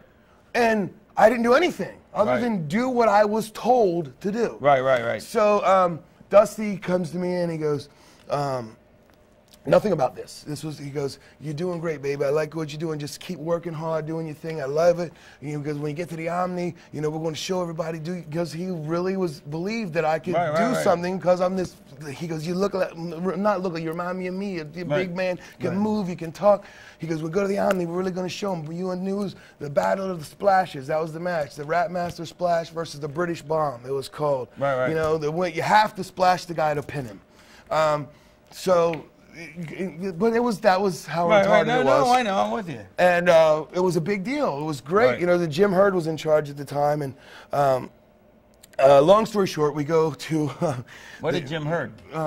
He heard that I was fat. Look, it's a bunch of cows. Where? The herd? It's a cow herd. Jim. Of course I heard of cows, haven't you? No, Jim it's a cow herd. What do I care about a cow herd? I didn't say anything. He has a heart. He's not a coward. You gonna let me tell my bit? No. Okay. Come on. So you're going to get me all confused again. We go to the Omni, and getting back to the whole, Dusty put what was really high on me, Grizzly Smith. No, I have to catch up for 1 second. Did you go to Magnum after the thing and say? Yes. And did you say, Magnum, listen, I got big heat with Joey over this? I mean, will you know? I went to after the, center stage, you're in that little hallway area. There's like an oval, and he's berating me, in front of everybody. Yeah, and I'm just taking it, know? And so I went to Magnum, and I said, wasn't that what you wanted? He goes, that's exactly what I wanted. He goes, that was perfect. That was 5 minutes. Couldn't have been any better as far as you killing him. That's what I want. I said, but he's out here. He goes, don't worry about it. It'll blow over. He's angry about something. And I thought that was it, And I think that was it as far as everyone was concerned, except for Joey and Arn that night. Right. And he would not let it go, and Joey, again, I believe now in hindsight that he was more angry with having to put me over. So that was his reason to fixate on that. He had to have something to make it a reason. Yeah. And Arn wanted to beat me up and the whole thing. So Dusty comes and says, keep doing good, this, that, and the other. So we get to the Omni. Right. And the night before, we're in Lakeland, Florida. And we do the match, PN News. We've been working like 28 days straight. Every night, same match. Now, is Joey on the road, too? No, of course not. And now is Arn talking to you on the road? No. I'm always shaking his hand, being nice, but I don't make myself obvious. I actually come in, shake everyone's hand, and sit and be quiet. Right. You're like the big white elephant in the room. Right. No, but everyone else is fine with me, but I just don't make it a point to talk to him. Right. Sure. I don't know whether he actually comes up one day and says everything's fine or not. I don't remember. Later on in years, everything was fine. It was pushed under the rug, so to speak, I think. But at any point, I don't see how it could even be an issue now. But some people are idiots that way. Hold a grudge over something stupid. What's that lump on your arm? That was a broken wrist. Wow. It didn't heal correctly. Wow. So at any rate, sorry about that. It stands out like a sore thumb or a wrist. Yeah, it is a sore wrist. At any rate, we were on the road doing these things, and we're doing our match, same match every night. And Grizzly Smith, the night before the Omni in Lakeland, goes, change it. I don't like it. Just go out there. Axl attack him from behind. News, reverse it. Clothesline him, slam him, splash, 1, 2, 3. But up until that point, we've been going about 13 minutes. Right. Back and forth, me getting the heat on him, babyface comeback.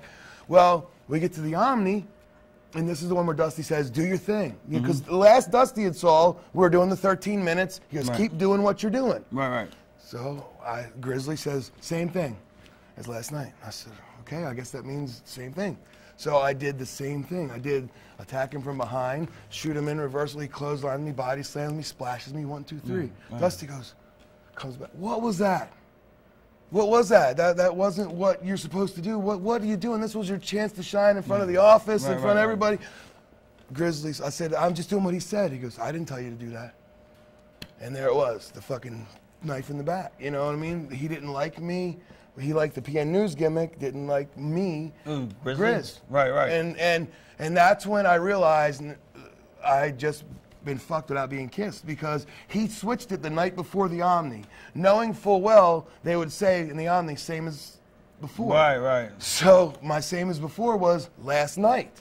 So, but then Dusty just let you go the next day? No, I stayed, but in a diminished capacity. I started working with Matt Bourne, Big Josh. I did a few things with him.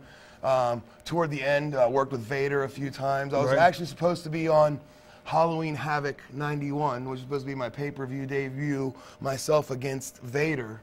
But circumstances as they were, someone got that Chamber of Horrors, I don't know if you remember, the horrible match where they put Abdullah in the electric chair and did the whole thing. Well, long story short, I was supposed to work Vader on the pay-per-view. Barry Windham had gotten injured, so they put Vader in the main event, scratched Vader's match, and they needed someone for Van Hammer to work. And God, Mark was atrocious back then. He had just started. This was the cast of characters was Johnny B. Bad, Van Hammer, the Diamond Stud, Axl Rotten, PN News. WCW couldn't have been in a worse state at this point. Luger was the champion. Right. I said, well, can I work Van Hammer? I asked. I said, you need someone for Van Hammer to work. No, we're going to have Doug Summers working. Doug Summers isn't even with the company. I'm at least working there. I have a deal. I figured you take a guy that you've put a little bit of time on in TV, you 2 or 3 squashes, put me over. Doug Summers was a guy who, was in the AWA, was a little famous with Buddy Rose, and you know this. But he was just a body for Van Hammer to beat. Right. Now, the match was atrocious and horrendous on all levels. I'm kind of glad that I wasn't in it. Well, that's but back then, I would have liked to have been in it. But they just wanted somebody for Van Hammer to get throw around. Yeah. So that's the. And you're too big to throw around. Yeah, that's the WCW story. So how'd you finish up? That was it. Just one day I didn't get a booking sheet. That was it. Now, after the Omni stink out. I mean, did Dusty he never took his... It was almost as if I let him down? In front of the office, because Jim Herd, everyone, it was, Atlanta, it was, every suit was there, because this was just the transition when Jim Herd had just come in, and so they were trying to impress the office with everything they were doing. So I'm assuming Dusty couldn't have went to him and said, oh, that kid there, or whomever, that's not what he was supposed to do. I don't even know if I was that important. But I can't see being that important. No, I of course not. But to me, it was, I didn't do what I was told because it looked. But I'm saying once you told him that Grizz told you to do it, who's he going to believe?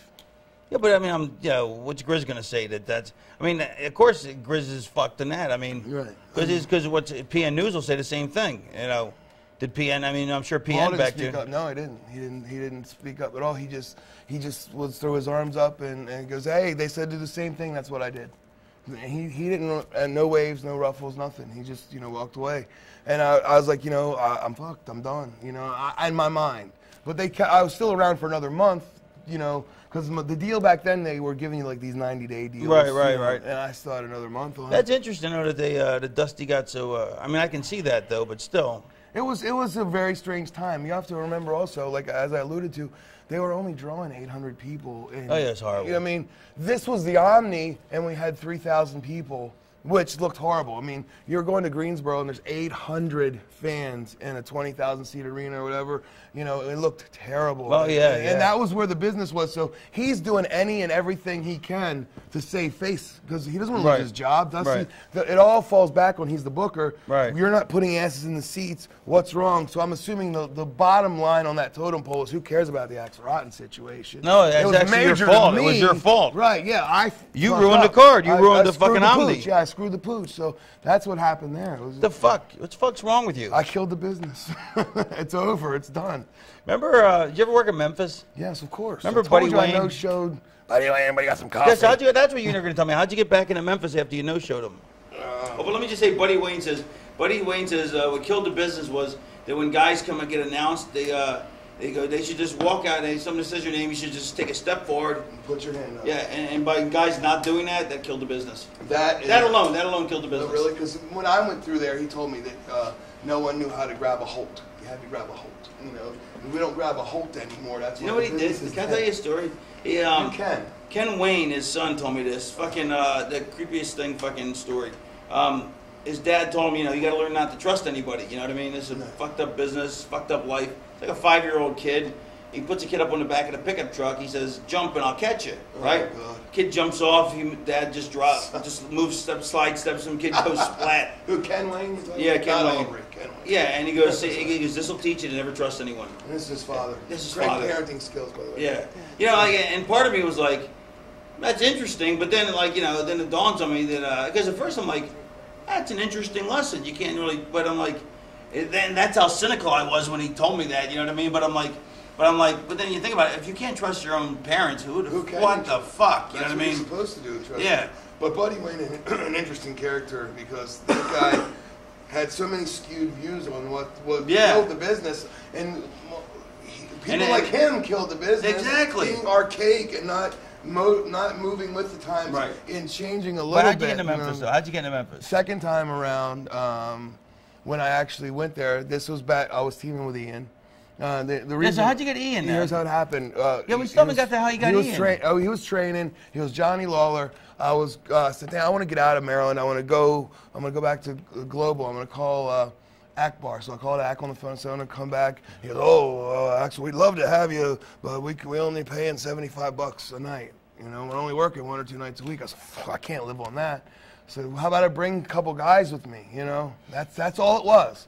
He was a guy who filled a spot to help pay the bills. And I said, well, I mean, first of all, Johnny Lawler wasn't going to work. You know, it just was dumb.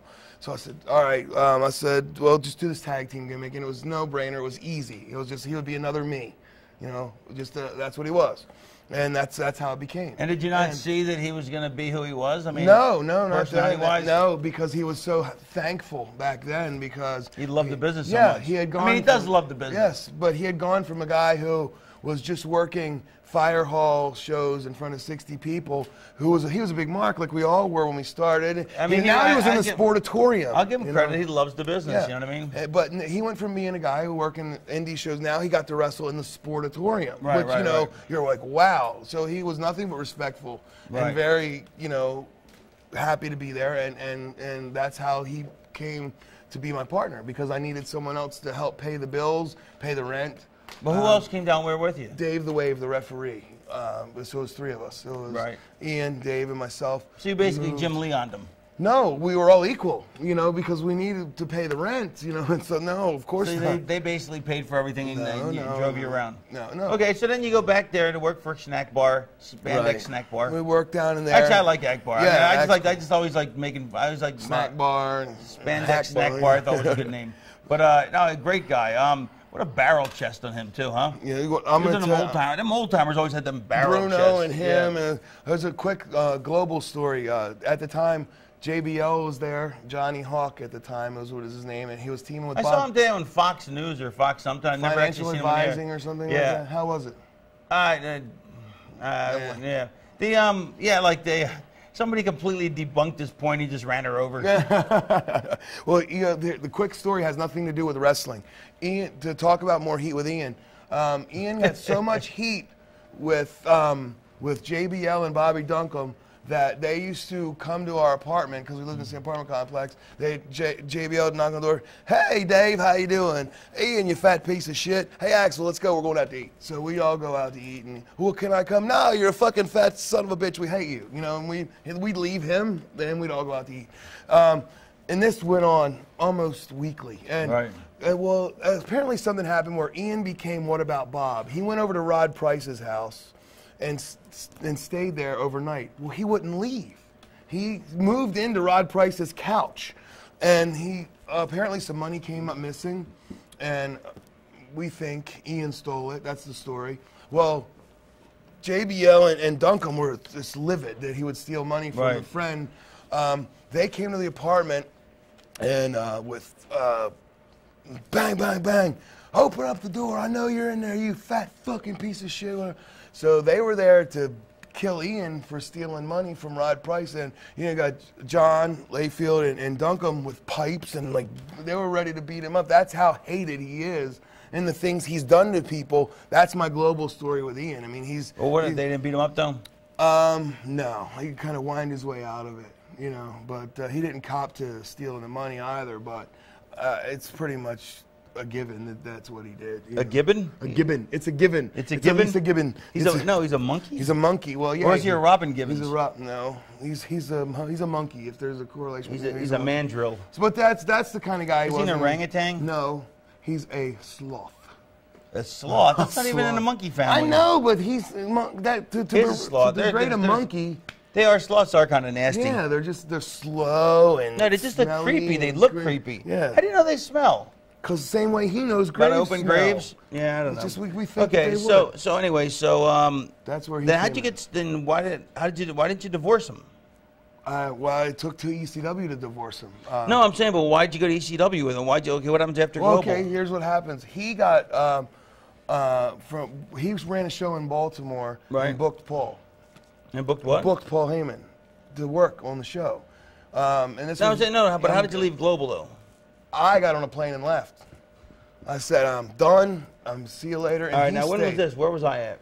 Oh, I don't, dude. I mean, I didn't have a GPS on your ass. I don't know where you were at. What year was it? Like, dude, where was I at? I don't know. Oh, you followed my career religiously. Yeah, I mean, where was I at? Where were you at? I mean, where was? What year was this?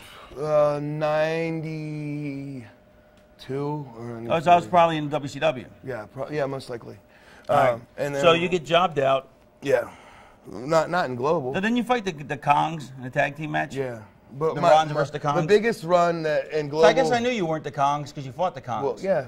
You were just trying to be funny, fat jokes. No, but I really thought that at first, but I guess not. But you know what I think is funny, though? The bet...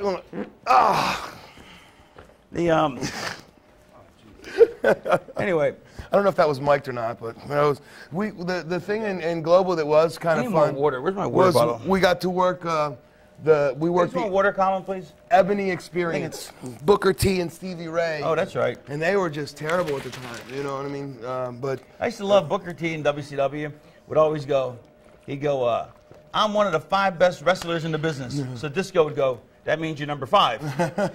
And he's like, no, I'm one of the 5 best. And Disco goes, well, that would mean you're number 5 because if you were like the 3rd, like in the top 3, you'd be I'm one of the 3 best. And it would just go back and forth. It was hysterical. Oh yeah, but anyway, like you were saying, I don't know where you were, but that's how I left Global and said, fuck it, I'm done here with Ian, because he had gotten so much heat with everybody, and I went home, and he came back a couple months later, and he said his idea was he needed money, so he was going to run this big show, and he ran like this fucking independent WrestleMania. He booked like everybody, and of course, I mean like Jake Roberts, Mr. Hughes, Greg Valentine. I mean, he had everyone that was pretty much not under contract. Did he pay him? No, of course not.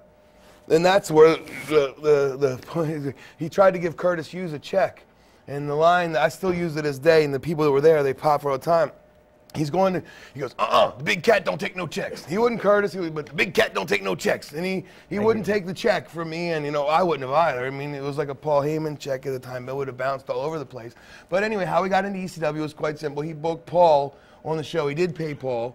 Smart. And Paul said, hey, why don't you guys come up to Philly? We're running for a Taipei death match? No, this was when they were drawing 60 people, and it was like, we didn't even know this. It was the night of the mutiny where he took over and Eddie Gilbert got fired, and Eddie Gilbert didn't know he was getting fired. And it was just, the first night in was this big anarchy in the locker room, and we were supposed to work Public Enemy. It was their first night, and well, I actually couldn't work because my back was to the point where I couldn't walk. It hurt really bad, and I was like, shit, this is my chance to go. And Paul's like, no, don't worry, you got your job, don't worry, you're fine, you're in, don't worry. Ian said, I still want to work. I said, oh, no, why? I said, listen, they're going to job you out to Public Enemy now that we're going to put us together with them. Don't do that, that'll hurt us. And he did it anyway, he and Jason Knight as a team. And I said, so what you did there, John, was you just killed our credibility to the point where now what, I'm supposed to come in and be your partner and you were going to work with Public Enemy and it's going to mean something? Right. It doesn't matter anymore. Right. So that's... it just doesn't matter. It doesn't, and that was the idiocy that was Ian. He didn't think... So what happened then? Well, we got put together and we worked, the guys that were there, Hot Body and Stetson, Public Enemy, while they were trying to build them. That we were the only guys they had at the time. This was '93, so it was us. Why did you come up with Ian though? I don't know. That's what I was doing at the time, and I just there wasn't as much heat there. Because you were in inertia. It's like a body at rest is a stage of rest. A body in motion is a motion. So you had Ian, so you stayed with Ian. That's right. It wasn't, and again, I wasn't to the point where I am now, or had become where I would be assertive and say, this is what I'm doing for me. Because I was passive aggressive maybe at the point where I didn't care. You know, I was like, as long as we can do this, and I'd put the dirty... What was that to do with being passive aggressive? I don't know. It was the wrong word. I was trying to hope you wouldn't pick up on that. I would let him do the things, the dirty work I didn't want to do. You know, you call Paul and you say this or you do that. Sure. So he was my lackey, you know, lapdog, right. you know. And until the point of I couldn't put up with him anymore, and then I had to break. I started, so I can't work with him anymore, and that's how we did the breakup thing. Well, how'd you end up getting into the blood and guts thing? That's what was asked of us. What happened was, Paul, I insisted on us breaking up, you know, which was pretty ballsy because, you know. No, I remember I was there for that. Yeah, but I'm saying, but before that, you guys were already doing Taipei death matches. No, when we broke up is when we did those matches. Oh, they weren't tag matches first? No, the only blood and guts tag matches were the pit bulls with the double chains. Right. That's what I thought. You had a program with them. Yeah, that led into the thing breakup with he and I. Yeah, that was all part of an angle. Yeah, because we laid them out, beat the piss out of them. Like Anthony got crazy juice. So I watched it the other day. It was ridiculous. Did you get crazy glue or crazy juice? And it needed crazy glue to close his head. But we did those. Where did he get Jamba Juice? Jamba Juice is good. I'd like to have one of those. Those are really. Is there one around here? Planet Smoothie Jamba Juice. Is there a Jamba Juice? And Planet. Yeah, there's one in the Philadelphia airport. What, a Jamba Juice? Yeah. I'm not gonna drive to Terminal A. Terminal A. But yeah, like right, if you're gonna fly to Atlanta, is it Delta? Delta? Yeah, Delta. By Delta. Okay, yeah. I'm gonna have to get one of those. Those are very tasty, Jamba Juice. What's your favorite flavor? I'm not a Jamba juicer. I'm a strawberry banana guy. I like those. Those are good. So we got together and I wanted to break up the team because I thought he was an albatross, which I should have learned this years ago that he was. So we broke it up, and that's when it led to the blood and guts thing. So why did it lead to blood and guts? Because Paul said to us, he goes, I got to go to the bathroom so bad, but I'm trying to get to the end of the story before I go to the bathroom. Here's the blood take guts. your time. Let's go. I'm going to go to the bathroom, and then we'll come back to this. I could have finished the blood and guts thing awesome. By myself. The teaser. I'm going to the bathroom. So what happened was we were to the point where I insisted on breaking up the team because I couldn't stand Ian any longer on a personal level. He didn't like you either. No, well, it was mutual. It was, that's truly it was. I didn't like him, he didn't like me, but I really did not see. You liked him. You didn't like him more. Yes, you hated him more than he hated you. I didn't see a future in that at all, you know. No, and it took me a long time to see that, but I mean, I knew it, but I didn't step up to do anything about it.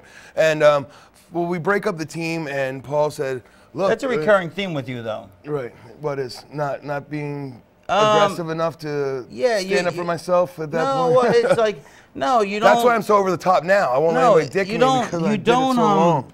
You don't. Instead of doing everything you can to make it, you. I think you either have a fear of failure or success. You know, because. You don't make every effort to achieve your goals. You know, you kind of let yourself be hampered by by whether it was Ian or your weight or the British accent or this or that. You know what I mean? Or you could have been reinventing yourself the last couple of years, but you haven't. You know, you're bright enough to do it.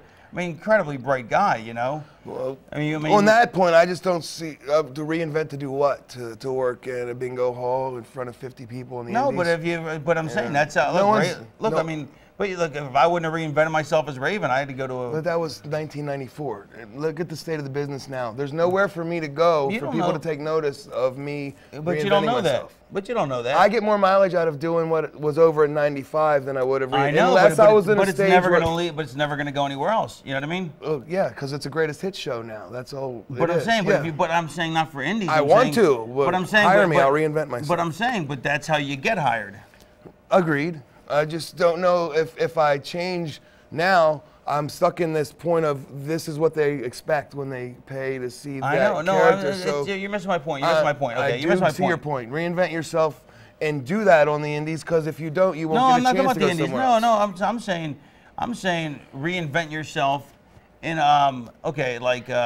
say you want to go to TNA. I'd come up with, let's say you come up with something. Remember we were talking about earlier, I got an idea for you. You come up with an idea, something that's completely reinvented so that they go, oh, this, and they already know you can work and they know you have talent. They go, oh, we could use them in this. And that way it's not some, we're not reusing Axl Rotten, or go take the character back to its roots and do it correct. Yeah, do it right. But anyway, so the Taipei deathmatch. Paul came to us and said, came to me and said, okay, I'm going to break you guys up. I'm going to give you your wish on the condition that you go out there and kill each other.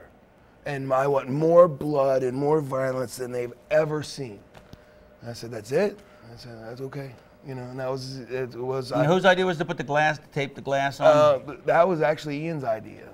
The first thing that I came up with was the barbed wire baseball bat, because it's never been done in America. It was done in Japan terribly. And I said, let's do that. So we did that first. The barbed wire baseball bat match was first, which people went nuts for that thing. And then we said, well, Christ, this was a big mistake. And you know, from being a worker, this was a big mistake. We started out with the cum shot and tried to work our way backwards.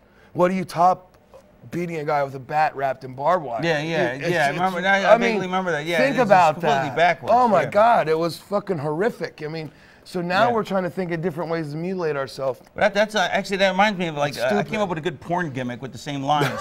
You call yourself Dick Lexic. And first you get the cum shot first, and then you show the guy fucking. Come back and go, hey, how you doing? Yeah, and then it works backwards from there. So that's the Taipei gimmick came from the Bloodsport movie. If you are familiar with that movie, that's where they did it. I don't remember. Well, at any rate, that's where it came from. They did it in one of those underground karate tournaments. Right. And Ian actually said, hey, we want to do this thing where we take broken glass and put it on our fists. I was like, sure, why not? So we presented it to Paul, and he was like, I don't know if you can do that. And then he goes, why not? Why not? Do it. Fuck it. Do it. So we did it. And that's that fan's starting to bother me. Kick it this way. That's how it became the Taipei Deathmatch. Was Ian watched Bloodsport and said, let's do it. And that's a great idea. And it was, in retrospect, it's become legend. I mean, let's think, they still come, if they're still talking about it 20 years later. Who's talking about it besides me? Every time I... It's on the ECW releases? Yeah, they still put it out. Yeah, they still talk about it, so it was done well. Then hold on, wait, then apparently you did follow the barbed wire bat well with the... Yes, we topped it, which I didn't think we could do. So, you know, and that was good. And from there was nowhere else to go, though. And that's when how you became known as Blood and Guts? Right, from that summer. Just those 2 matches? No, we did a whole series of matches. We did the hair versus hair match, which was gory, and we did strap matches. We did barbed wire chair, grab the chair and barbed wire. We did that whole summer was nothing but us doing everything we could do to cut the shit out of each other. So we were the first people to use thumbtacks in ECW. We did all that stuff. So we did everything we could to be gory, and that lasted the whole summer. And I'm talking about, you know, we would do it around the horn at all the spot shows, or the house shows. So it wasn't like we just did it in Philly for the TV or the DVDs or the videotapes. We were going to Orlando doing it, doing the next night in Tampa. So we did it around Orlando back then. Yeah, we did. No, we didn't. Yes, we did. I just started with the company. We didn't go there for a long time. Look, Guerrero was there. Benoit was there. I'm telling you. They weren't there for that. Yes, we did. What? Tampa. It was Tampa. It wasn't Orlando. It was the fairgrounds. Trust me. That's where I invented the Dudleys. Yeah, exactly. But it wasn't the Florida Loop though that we would normally come. This was one shot in Tampa. Exactly. Yeah, but we did that, I'm just bringing. But that I know. But I'm just saying. But it wasn't Florida. Wasn't a regular stop. That was a one-off for some bizarre reason. But it became one. Orlando. Not Tampa. Kissimmee. Fort Lauderdale. I know, but I'm saying. But you're right. But I'm saying, that's like a year and a half later. You know what I mean? Or a year later. We did all those. Because that's where, like I said, that's where I invented the Dudleys. Because I was sitting in a locker room. I thought that was Middletown, New York. No. It was that's where Austin. That's where Bubba got a job. I remember me and Austin drove there, and that's where Bubba got a job because he got chokeslammed by 9/11. Oh, okay. As opposed to 911. He got chokeslammed by 9/11. And he got such amazing height. You know, and he was really fat then, too. Bubba was really fat. Yeah, 350. No, he's probably the same as he is now, 350 probably. And but such a fucking beautiful bump. Anyway, but no, I was sitting in the locker room going, and I go. And I was just doing the Hanson brothers. Hey, what are you doing? I'm putting on the foil coach every game. I was like, man, that'd be great. We'd get the fucking a Hanson brother team. But Dudley was first, right? Wasn't that kid, that long hair? It was Dudley, and it was and then it was Snot Dudley. Right, and those guys didn't last. Well, I'll tell you why. And Big Dick Dudley, and Snot and Dudley. Dudley was the Snot first. was a flying from California, so he was gone. And the other one was Florida. Yeah, and the other one was Florida. He was a flying, he was gone. Right. So they got locals. So then they got Dances with Dudley, and And then they had the peripheral sign guy and the sign guy was the sign guy I came up with because I wanted to put the sign guy in the audience out of fucking business. Yeah. So I got rid of him. But so that's where the sign guy came from. But think if you would come up with hat guy Dudley, that guy in the front row would have been pissed off too.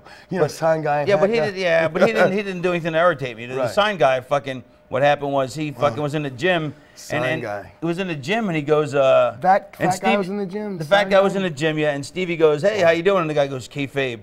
Oh God. Because like he was part of the show, and because Stevie was a heel, and that fucking pissed me off to no end. So I go, I'm going to make sure that he never brings a sign again, and he never did after I got done humiliating that him. did become a problem in ECW where the fans thought they were part of the show. You know, it got to the point, and so to some of the boys' fault too, the marks in the front row thought they were a part of the locker room, and that was kind of a bad thing because you're still trying to. Terry Funk always said to me, he goes, one time we were working and the people started chanting boring, and you know what he did? He just laid down on the chin lock and just laid down, and he whispered in my ear, he goes, "We're working them, they're not working us." You know? And it's always something that stuck with me, and ECW became to the point where we were letting everyone in. Come on back in the locker room, let's use this, because Dreamer did this damn thing where sign guy, he was thinking he was working you. He gave the sign guy a sign with a stop sign in it. Yeah. And then once you start giving the fans props. Yeah, but that was a little different. It was cool. Yeah, that was cool. But that's just an example of. But he didn't give it to the sign guy though. He gave it to somebody, to one of his buddies, as a plant. Right. Okay. And had used this sign. Okay. Yeah. I just remember that. But that's I think the fans became a little too comfortable around us, and they became that they were part of the show. That was my whole point. Is I don't think they were. I disagree with it to an extent, but I think a few people did, like the guy at the gym, like the sign guy, which is why I fucking shut him down. Right. Good. But what was I gonna say? Oh yeah, but then the Dudleys, and there was then we put Bubba Dudley in there. But you know what's funny is, do you remember when he did the Spanish thing?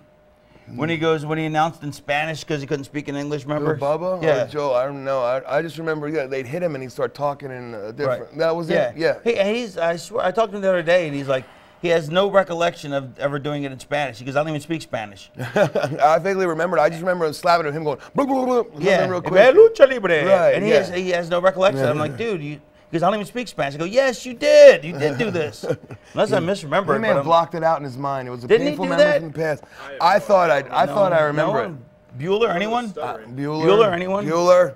My name is Bubba Ray Dudley, millionaire. I own a mansion and a yacht. Yeah, that's what he was slapping me. He would come out. It was it was such a great fucking awesome. The thing is, the Dudleys at their inception were so much different than what they are now, which is if I had a dollar, it's like their career fucking trajectory. Like there's a good example. I created the characters. They weren't even they were like 6th and 7th in the Dudleys. They weren't even the originals. Devon was like the last one. Yeah, they were like 6th and 7th. And who was my partner? There they are with a 10-year run in New York. Yeah. While New York's jobbing me out. You know what I mean? And it's like, and I'm just like, I'm happy for him. I'm very happy, but it's like. Were you Joey Maggs happy, or were you Raven happy? No, I was really happy for him, but I was like, but it also hurts. You're watching them and you're like, man, these guys are making a fortune compared to me, and fucking, I gave birth to him. I birthed them, and they are not even the original ones, you know? Yeah, that's what I mean. That the Dudley at its inception was so unique and so funny and different.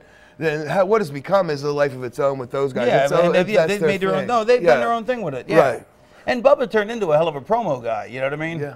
But I mean, he always was a good talker. But I mean, he turned into a whole different direction, which is great. But back to the thing. So after the Taipei death match, so why was Paulie done with you at that point? I quit. You told him? Yeah, I went back to Memphis. Why? I was done. I was fed up with ECW. Because at this point is when I'd gotten in really good shape. I was down to like 250, 240. I was tanning. I was going to the gym every day. I said, yeah, but what is that? Okay, well, but how does that even? You say 250, 240, but how does that even what's that to compare it to? What are you when you're like now? Like stand up now. What are you now? 270. Oh, you're 270 now. Yeah. Okay, so. I was 20 pounds lighter. Okay. And now what are you when you're Porky? 300? 320, 330. That much? Yeah. And not in years though. Huh? No, I haven't been that way in a long time. That's what I'm saying. But when's the last time you were like 300, 320? 2005. Really? Yeah. I had gotten clean. I had gotten off of drugs, and I just started eating. Really? Yeah, just like the C.C. DeVille factor. I don't know if you ever saw Behind the Music. When he got off of everything, he just started eating everything he could find. So I was held up in my house just eating everything, and I got back up to 3. There's pictures of it. Chris back there has a fucking picture that he fucking pulls your out. flunky? Yeah, no, not my flunky. He's my friend. He's my you partner. told me he's your flunky. Don't do that. He's not. You always say that when he's not around. Well, he has a picture that he pulls out from 2005. Let me see. Let me see. Come on, bring it over here. If he had it, he'd bring it out if he had Chris, it. so you have it? I don't have it, but I can email you one. Oh, don't do that. But you suck. You need to have it for on camera. We'll try and get a B-roll the footage. He'll B-roll it in. I'll try to slip it into the autograph signing. He does. Axl goes, couldn't we cinnamon roll it in? Yeah, it's good. No, well, do that. We'll email it to Tully, and when we're talking about it, you can B-roll the picture that we're talking about in there, because it was huge head. I looked like a walrus. Look at his head. He's crying himself to sleep on his huge pillow. Bulbous head. Look at his head. He looks like Sputnik. Sputnik, because he looked like Sputnik. Get out of the way of the television. He goes, you know what I hate? Okay, like this is so, you have this problem? My neck right now is so stiff from turning, even just like a little bit to look at you. Right. Like, yeah, like when I'm on a plane, I'm talking to somebody, like I'm trying to at least I know, look at you're trying to sit like this but and I speak. sit there like this, and so I'll talk to the guy next to me, and the guy must think I'm so fucking rude. Disrespectful and arrogant. And so I always tell him, I go, look, I'm not trying to be rude, but if I turn to look at you, my neck's gonna cramp, and it's been holding out, but now it's cramped up like a motherfucker. Well, especially if you're looking at the one direction the whole time. That's what I'm saying. Kink, yeah. But if I look, usually if I look more, that's why I was trying to sit like this, you know. And I thought you were just trying to be engaging and. No, not really. I could care less. No, I was trying to be engaging, but I'm saying, but it's now it's taking its toll, and now I'm gonna have to sue for reparations. I got reparations. I want to share these Rice Krispies treats with all my brethren. What is that from? Cleveland on Family Guy when he got reparations for being a slave. See, now you're making me look at you again. Oh, let's switch sides. He got reparations for being a slave. And here's your fat water. Thanks. Yes, because my water has lard in it. I just take a needle and inject lard. That's what I do. How do you get reparations for being a slave? Because he was African American. But nobody gets reparations for that. Well, Cleveland got Rice Krispies treats, and I'm ending you on that. So and that's all I got to say about that. Have you seen his new show? The Cleveland show? No, I have not. I have not. Is it any good? They added a couple new kids, you know, for the spinoff. Isn't there like a bear in there or something that talks like? It's kind of like American Dad. It sucks, man. Family Guy is Family Guy, and that's good. But wait, the bear. Who's the bear supposed to sound like?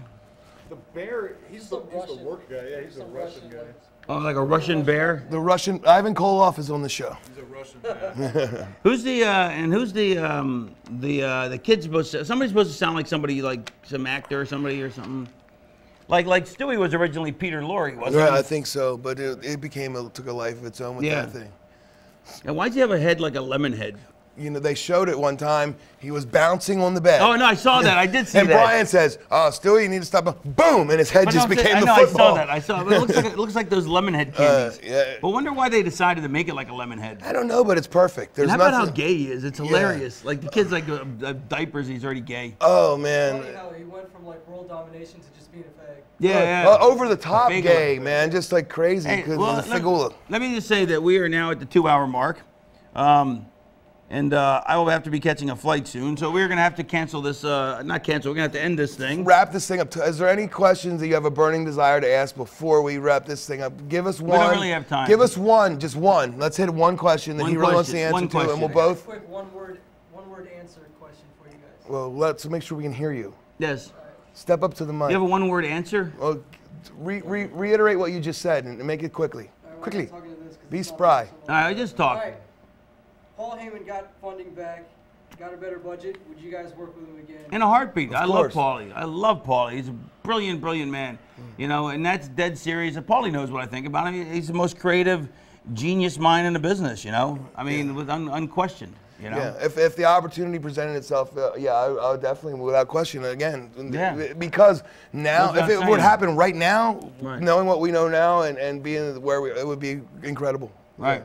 And I think knowing what he knows now, and it would be incredible. Yeah, I think it was just also then the competition was just too steep. You know what I mean? You got two people with unlimited funding, and he had no funding. You know, so what he did was mind-boggling in its own right. What he did with what he had was incredible. People always go, well, if he was so great, why did he go out of business? Well, every other company's gone out of business. You know, right? He put up the longest fight considering. We tread water for a long time with smoke and mirrors against multi-billion-dollar companies. And then his talent was ripped off, was taken every time. His ideas, everything. You know. So yeah, my answer is yes, without question, easily. All right, thank you. Thank you. Raven Axl Rotten, thank you so much for joining us. I think we're going to have to do another one of these. I think you guys. All right. We have plenty left. Yeah, all right, thank you. Thanks. Absolutely. Thank you, guys.